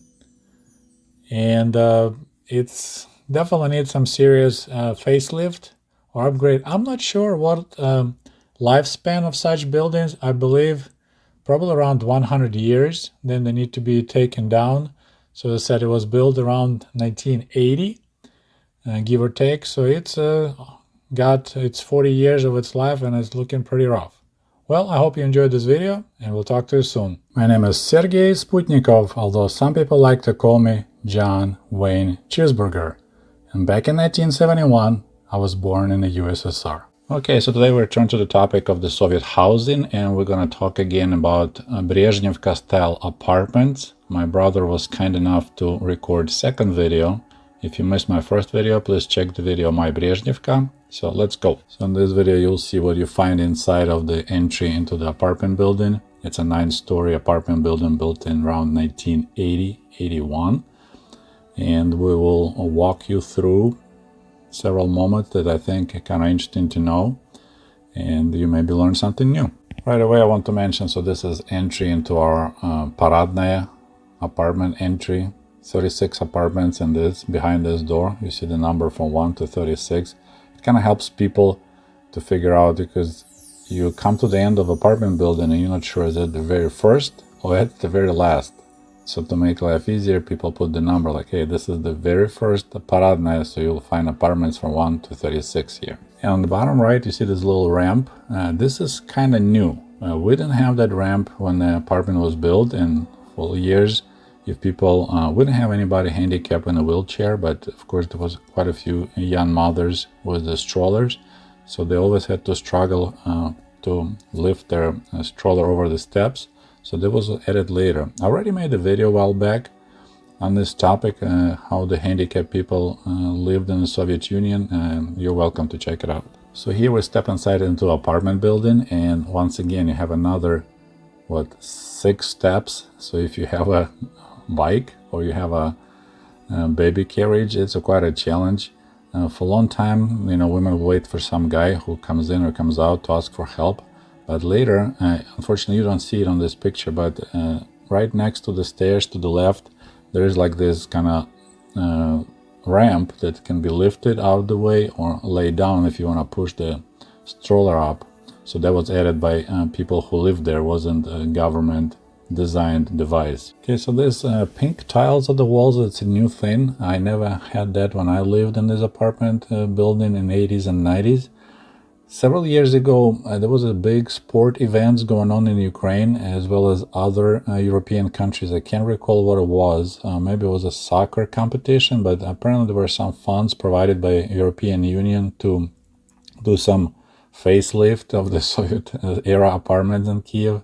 So the outside on the entry, they put those tiles in as well as inside, but it's only first floor. Above, it's old, same old. And right behind that little wall that sticks out, you see the blue metal boxes. Those are mailboxes, and they also brand new. They look much better than the Soviet era boxes, which you're gonna see in my next photo. I took this picture in 2004, so this is what the Soviet era mailboxes looked like. Of course, they got destroyed quite a bit after some time between 1991 and 2000.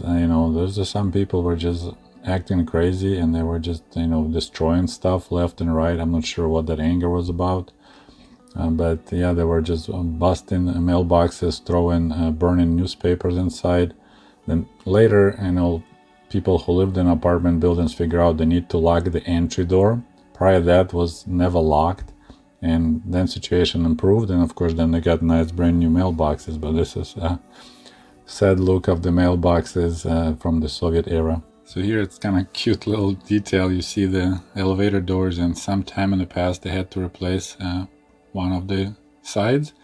They couldn't find the matching color, so they just installed whatever they could get their hands on. Otherwise, that's the original elevator from 1980s.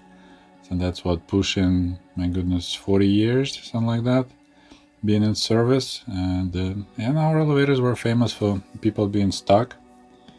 And fortunately, when you live on the second floor, like my family did, we never used the elevator, quite rarely, so we were okay. You also see the remnants of some kind of advertising, and it looks like they used decent quality glue because they never be able to scrape it off completely. That was a lot of issue, once again, in the late 90s, early 2000s, that people will be getting paid to glue this advertising all over the place, including inside of the apartment buildings, like on the elevator doors, on the walls. So that problem got fixed when they installed main entry door, which was electronically locked, so no people besides the ones who lived there could get inside. So you just saw how my brother got mail, remember AOL? Back in the early 90s, when a lot of my friends began chasing girls, I started doing the same, but I was chasing girls in other countries. I was looking for pen friends, pen pals, and I was corresponding with a girl from Switzerland, a girl from the United States. So I got so addicted to this correspondence, and you're waiting for months for letters. So this whole situation when you open the mailbox, and it was always dim in that area, so you don't really see what's deep inside of the mailbox, kind of dark. You probably saw it. So you slide your hand in there, and you have this anticipation of, is there going to be a letter or not? Just that excitement. It's almost to the level when you slide your hand in the girl's underwear. That was that bad. I was so addicted to those letters, waiting for them. And of course, when you feel something there, that's like, oh my God, I got a letter. And that's how you choose which level you go to. Once again, this apartment building is 9-story high. Kind of odd number to think about it. I'll tell you why in a second. But as we lived on the second floor, as I said, I hardly ever went in an elevator in our building. But when I went to visit my friends, some they lived on the 5th floor, on the 6th floor, then they use elevator. I prefer not to because they were prone to get stuck. And the only other thing I remember, some hooligans, you know, kids that had nothing else to do, and they would set these buttons on fire. You know, just lit the match, and then it's made out of plastic. So then you come inside of the elevator, and every button is just kind of charred, melted plastic. So that was a big issue for a while. So this rough-looking metal box is a вызов диспетчера, calling a dispatcher, I guess you can say it. So if you get stuck, you can push that button and tell which apartment building, which paradная elevator is located, and they're supposedly gonna send help to get you out of the elevator. Fortunately, I never needed to use it, but sometimes people will be just bored and they'll push the button to chat with the lady who was on duty. You may wonder what that little can is doing on the steps, and that's someone is using it to have a smoke break. Some people smoke in their apartments. Of course, it's dangerous, especially if you're drunk and you lay on the couch, watch TV, and you smoke. But a lot of married couples, you know, if wives are strict enough, they will send husband out, and some will smoke on the balcony, but still, you know, smoke can get drafted back inside of the apartment. So other guys just go on the лестница, on the stairs, and have a smoke. So that's what my dad was doing. I think he tried once to smoke in the kitchen, like by the window, and my mom gave him hell, and since then he was always stepping outside. But some people actually have a nicer setup for the smoke break. So check this out. I took this picture in my friend's apartment building. It has a little bit different design, and they have these windows that quite low, and think about children, they can just open and jump right out. And this picture is like on the 5th floor, but this guy dragged his old chair and ottoman out of the apartment and got a can for ashes, and he just opened the window and have a smoke, enjoy the view and relax. But once again, from the safety point of children, I'm surprised that not many children fell out of those windows. But yeah, that's a Soviet design, you know, in Soviet Russia and whatever you can come up with. There's a general view of the stairs looking down. It's pretty narrow between the staircases, so it's hard to fall through. In older buildings, it's way wider. So of course, you know, this is how you can toss someone down in the well and to break their necks. But in these apartments, it's pretty tight. But still, I mean, you can manage to fall if you want to. Back in the day when the entries to these apartment buildings weren't locked, this staircases were a popular place for youth to hang out. Since young people didn't own cars, we didn't have clubs or cafes really for young people to hang out. This is if the weather is crappy, you know, or it's a winter, it's cold, the youth just will gather in the staircase, and, you know, they'll drink beer and hang out, play cards, make out with girls. And there's quite a few girls that lost their virginity on the stairs in these apartment buildings. I used to date a girl that admitted one time that, yeah, she was having fun with her boyfriend on the stairs, and then when she got back into her apartment, she realized that she just lost her virginity. So as I said, we live on the 2nd floor, so my brother just took a ride, I think, like on the 5th floor, just to show you guys general layout. Each floor had 4 apartments. 9 floors, 36 apartments. Makes sense, right? So 2 apartments were 2-room apartments. It's when you walk inside to the right and straight ahead. Each way there'll be 3-room apartments. So my parents had a 3-room apartment, but here there's a little modification. So these neighbors made an agreement and they installed additional doors. So this door is before you go to the doors that go to apartments. So this way you can lock it and have little, you know, like maybe hangers for your clothes, or put the rug and leave your dirty boots there before you actually enter the apartment. So that's kind of unauthorized modification that became quite popular in the late 1990s. And here you see abandoned, I can't say abandoned, it's retired in place. That's official term in English language. So this is a garbage chute. So there's be central pipe going from the 9th floor all the way to the bottom, to the 1st floor or ground floor. And you open that little chute door and you dump your trash. Now, back in the Soviet days, we didn't have trash bags at all. So everyone will have in the kitchen a little bucket where you throw your, refuse, usually just from kitchen, from cooking. And then you come here, you dump it. So of course, if it's not enclosed in a bag, it's nasty, right? So then in the morning, a trash person will come, open the door, and there'll be a pile of this nasty crap that he has to shovel and take it to the dumpster.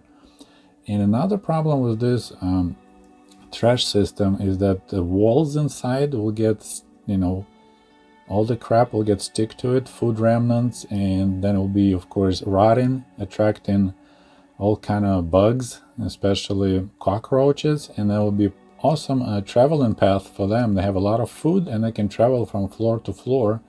So that was a really bad design, really poor system.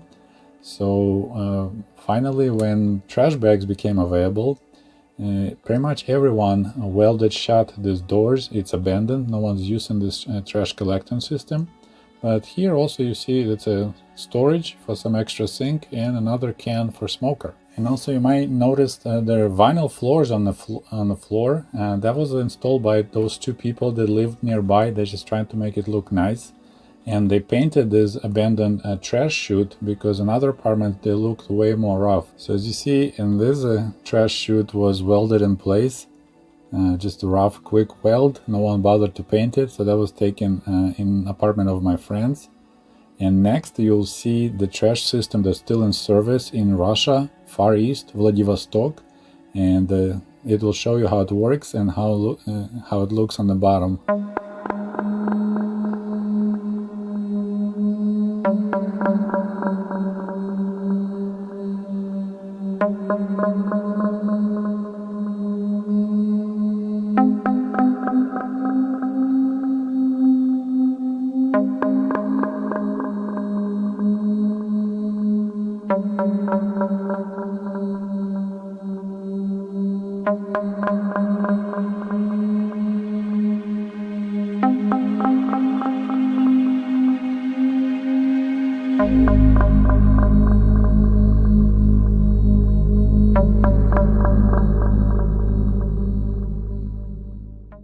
So moving along, here you see another example of a common door that in the front of two other doors. So once again, you need to have agreement with your neighbors because you have to share the key. And this way you kind of prevent random people to actually even step inside and have additional small storage area. In some other apartment buildings, there was quite a large like entry in the front of those apartments, so people gained a lot of square footage, like you could store bikes there. But in our apartment, they were pretty small. I mean, probably like 4 by 4 feet, no more than that, about 1 meter by meter. I apologize for the poor quality of this picture from this screenshot, but the people on the floor below went hardcore and they actually put the barrier right next to the elevator door. So that little hallway where we walk toward the trash collector, they blocked all that. So they want to use just for themselves all that long hallway, which is pretty smart, but illegal. And what you see here is electric distribution panel for these 4 apartments on this floor and has electric meters. And we were taking our own numbers. So every month I'll come here. That was my job in my apartment, and I'll write down the current meter readings. Then I'll subtract from the previous month's meter, calculate how much kilowatts per hour we used, figure out the cost times 4 capex, and then I'll take this kvitanция piece of paper and I go to the local Sberkassa, like a bank branch, and stay in line there for maybe half an hour if I'm lucky, for 2 hours if I'm not lucky, and I'll pay for electricity, for electric bill. Electricity was very expensive, 4 capex a kilowatt. I tried to figure out, it was pushing close to like 40 cents kilowatt an hour. for the current American prices, so it's quite expensive. It's like California level. Okay, my friends, so this concludes. There is another long and boring video about Soviet apartment buildings. Once again, it's a Brezhnev era, 1981 circa built apartment, and how it looked inside. Thank you so much. We'll talk to you soon. Доброго вечора, ми з України. Здравствуйте, мальчики и девочки. В эфире программа Ushanka Show.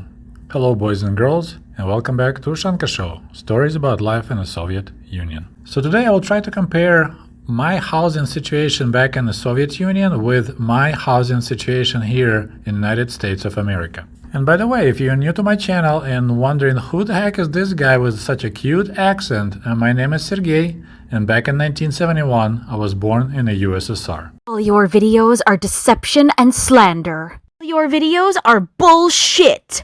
Try to learn economy before telling something and read Marx. So there was another interesting comment under my video about Soviet mortgage, and we're gonna look at it today. Comrade Slikhar Pan wrote, "Yes, but hey, that is probably the reason why the system collapsed." So he's talking about socialist system. That society was made for good people, and it's obvious that new generation like yours did not actually understand, even with such a strong indoctrination, how to live and take care of each other. So this is actually a reply to my comment that socialist system is an ideal system that works only with ideal people, and since the Soviet people weren't really ideal, that's why that system collapsed. Why would you need two apartments if you have already one? To make a profit while someone else do not have where else to live? It is a very sad and egoistic way to think. Definitely capitalist, and I'm happy you moved to the United States. And I can reply already to this reference that it's very egoistic capitalist way of thinking, because it was very hard to be a good socialist in a socialist world, and it's really easy to be a socialist in a capitalist world. And you can check out my video. I'll post the links below in the comment section. But just a quick answer about making a profit on a house in the Soviet Union. No, you couldn't really make a profit on a second apartment if you had one. I mean, you can kind of rent it, but it'll be illegal. In the Soviet Union, we didn't own apartments, so you couldn't sell it. So it was not really about making a profit. It's about your kids that they will need room later on. And I explained in that video about being a good socialist. Okay, so back to the comment. Did you manage to buy yourself apartment in the USA? Tell us how you live there, please. I was born in Yugoslavia, and we also got free apartments. Once again, they weren't free. I bet you also guys had to pay rent. So it was the same situation. Now I live in Denmark and I pay 1,800 euro for the rent. Okay, so as requested, today I'm gonna tell you about my housing situation here in Michigan, United States of America. And once again, if you're new to my channel, just a quick reminder, I came to America for the very first time back in 1995. I work in a summer camp here in Michigan as a photography specialist. And then in the fall of the same year, I worked at the local farm picking apples and peaches. And if you're interested in that story, I already have a book called American Diaries 1995.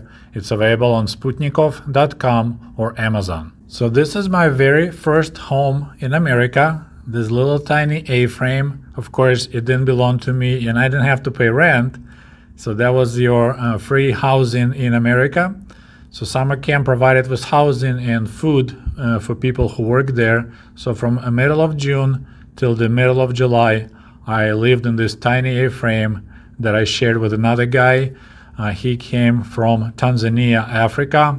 His name was Israel, and he was our arts and crafts specialist. So you may guess that A-frame provided quite basic living conditions, just wooden floor, no air conditioning, and bathrooms and showers were in nearby building. Back in 1995, my salary back in Ukraine was about $20 a month as a junior engineer of electronics. So of course, when I discovered in America they pay $5 an hour, I was desperately looking for any jobs I can do after camp was over, and I was lucky. I found work in a nearby farm, And that's where I moved after I was done with camp in the middle of August of 1995. So the farmer was kind enough to let us live right at the farm. So I technically was kind of homeless because I ended up living in the back of the market. So they had a retail operation where we were selling their fruits, and the back room had a loft where we set up our mattresses. There was me and another guy from Camp Andre, and that's where I worked pretty much till the end of October. Several years ago, I went back to that farm and I took several pictures. So this is my loft where I had the mattress set up, and of course it's unheated, so it was extremely cold at night in the fall. So the difference between outside and indoors were maybe 5 degrees, and I lived there until the end of October. So that was a freezing night. And I described it a lot in my book, American Diaries 1995. And of course, a market had no showers, so there were two options. I could go and visit Mexican workers who had lived in a trailer nearby, but their shower was kind of nasty. Otherwise, I'll just get some hot water out of sink on the back of the market, and then when it gets dark, I'll go outside and just stand on the grass and pour over my head a cup with hot water and soap myself up and then wash it. So that was I call it Amish shower. So that was my introduction to the housing situation here in America. And I came back again in 1996, did the same deal, camp in the summer, farm in the fall. Then I came back again in 1997, same thing again. Came back again in 1998, same thing again. And then I met my future wife on the blind date in November of 1999. And then we got married in May of 2000. So we stayed for a little bit with my in-laws, and then we rented a house here in Bering Springs, Michigan. Back in 1999, you could find a place for about $400 to $600. We found, I think it was like $400 or something, somewhere there. And for a person who was making $750 an hour, still it was quite a bit of money. And a small correction. So I met my wife in 1998 on November, and we got married in May of 1999. And we lived in that rental house for about a year. And then my wife got pregnant, and we started looking for our own place. But that time I quit working on the farm, first of all because it was low pay and it's just a seasonal work. There's nothing really to do there in the winter and early spring. And I began working for my in-laws, who used to own furniture and flooring store, once again here in Bering Springs. And my pay was a little bit better, so I had more money. And as I said, we started looking for a home to buy. It was actually my father-in-law, Gary, who found this home. It was kind of an interesting situation.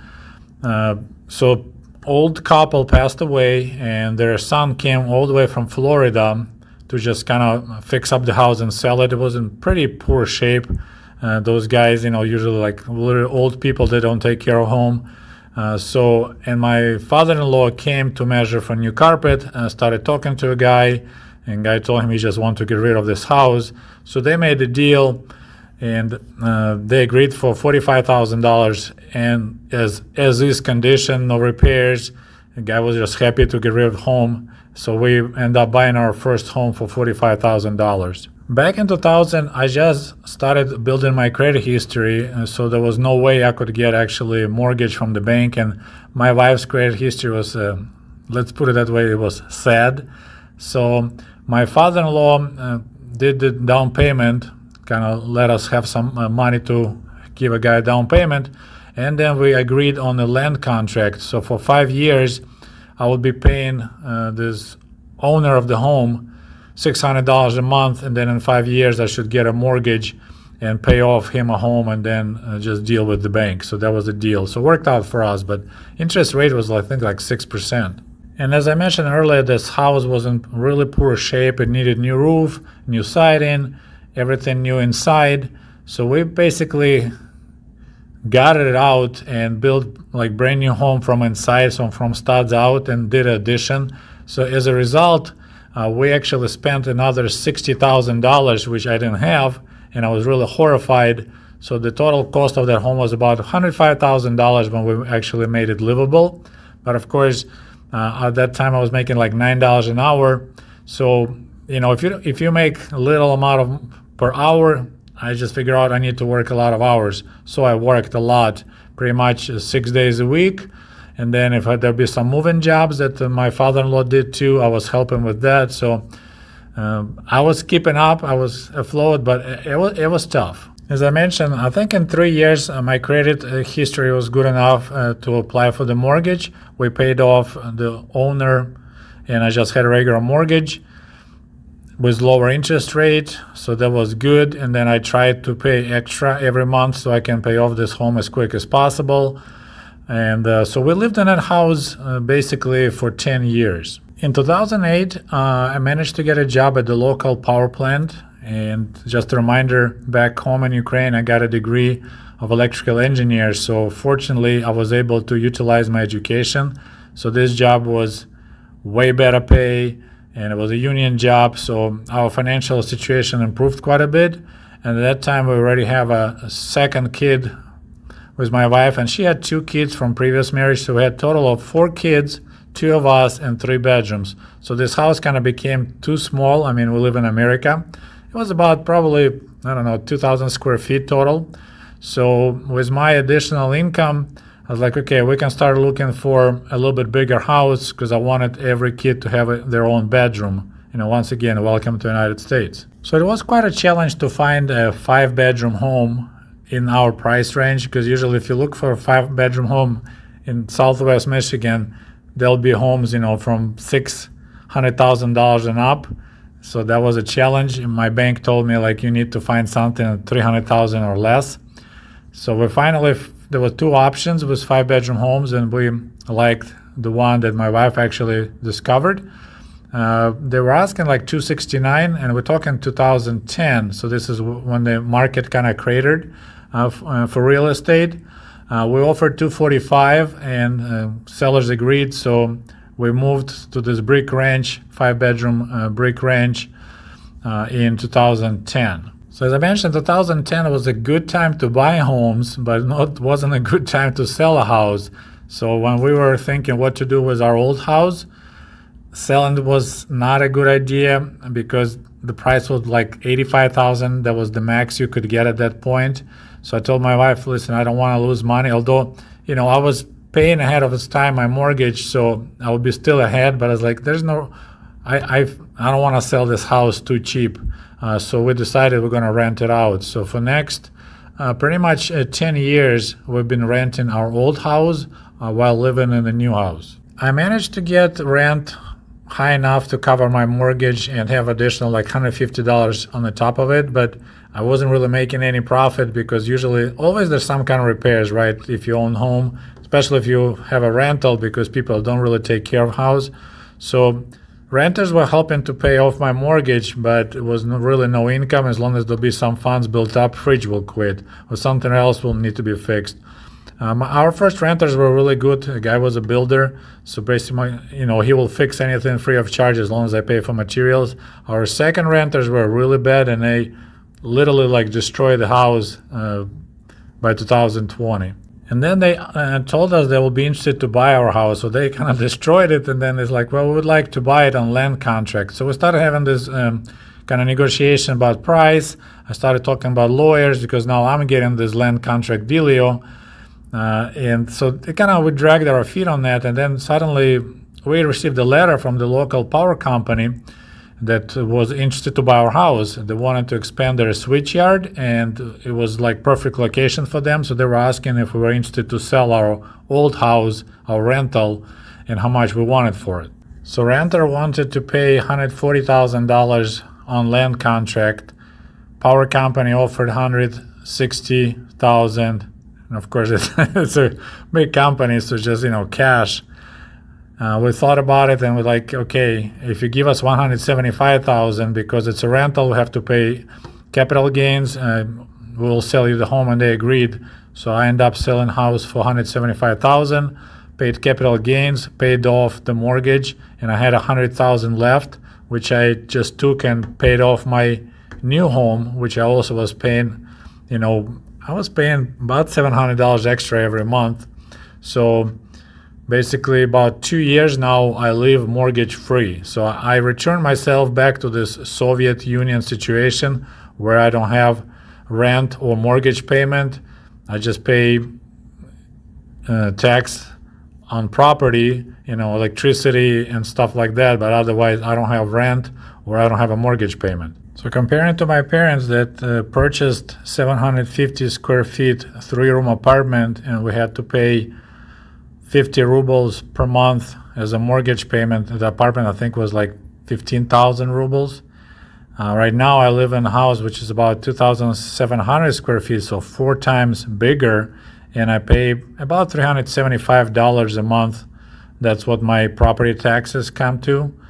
And then, of course, electric bill, stuff like that. So I'm pretty much back to this even better than free Soviet housing situation here in Michigan. But of course, there were a lot of sacrifices. I had to be extremely tight with money, and my American wife wasn't really happy about it, of course. There were quite a few sacrifices. We didn't travel a lot. We didn't do a lot of things, because I tried to stay away from the debt and pay off house as quick as possible. So looking back, if the Soviet Union would be still a thing, and of course, if Soviet Union still existed, no way I would be able to move and come to America. But no way I would have anything like I have here in Michigan, nice large home. It's not a castle, nothing fancy, but it has 2-car garage, and then I have 2 cars. Something like that was just unimaginable back in the Soviet days. I mean, my mom put me on the waiting list to buy a car. It was 9 years to buy a Lada if I would save enough money, 9,000 rubles. But it's way better here for me in America. But I work extremely hard. I mean, I put a lot of hours everywhere. I take all the overtime I can. But, it is what it is. I'm not a genius that could make money online or something like that, but I just know if I work a lot of hours, I can make decent money. And then I'm being pretty tight. We don't have any credit card debt. We don't overspend. I drive small cars. I don't drive huge pickup trucks. So that helped me to be financially stable and pay off my house pretty much starting from zero back in 2000, and now having house paid off, cars paid off, and no debt in basically in 20-some years. But I want to stress out one more time, I never ever worked that hard in my life back in the Soviet Union as I worked here. But also, I was never compensated that good for my hard work in Ukraine as I was here. So I think it's a fair deal. I work hard and I paid well, and my family is comfortable, and we don't have debt. So this is answer to your question about my current housing situation in the United States and how it worked out for me. So I hope you like this video. Don't forget to like it and share with your friends. We'll talk to you soon. До свидания. Goodbye.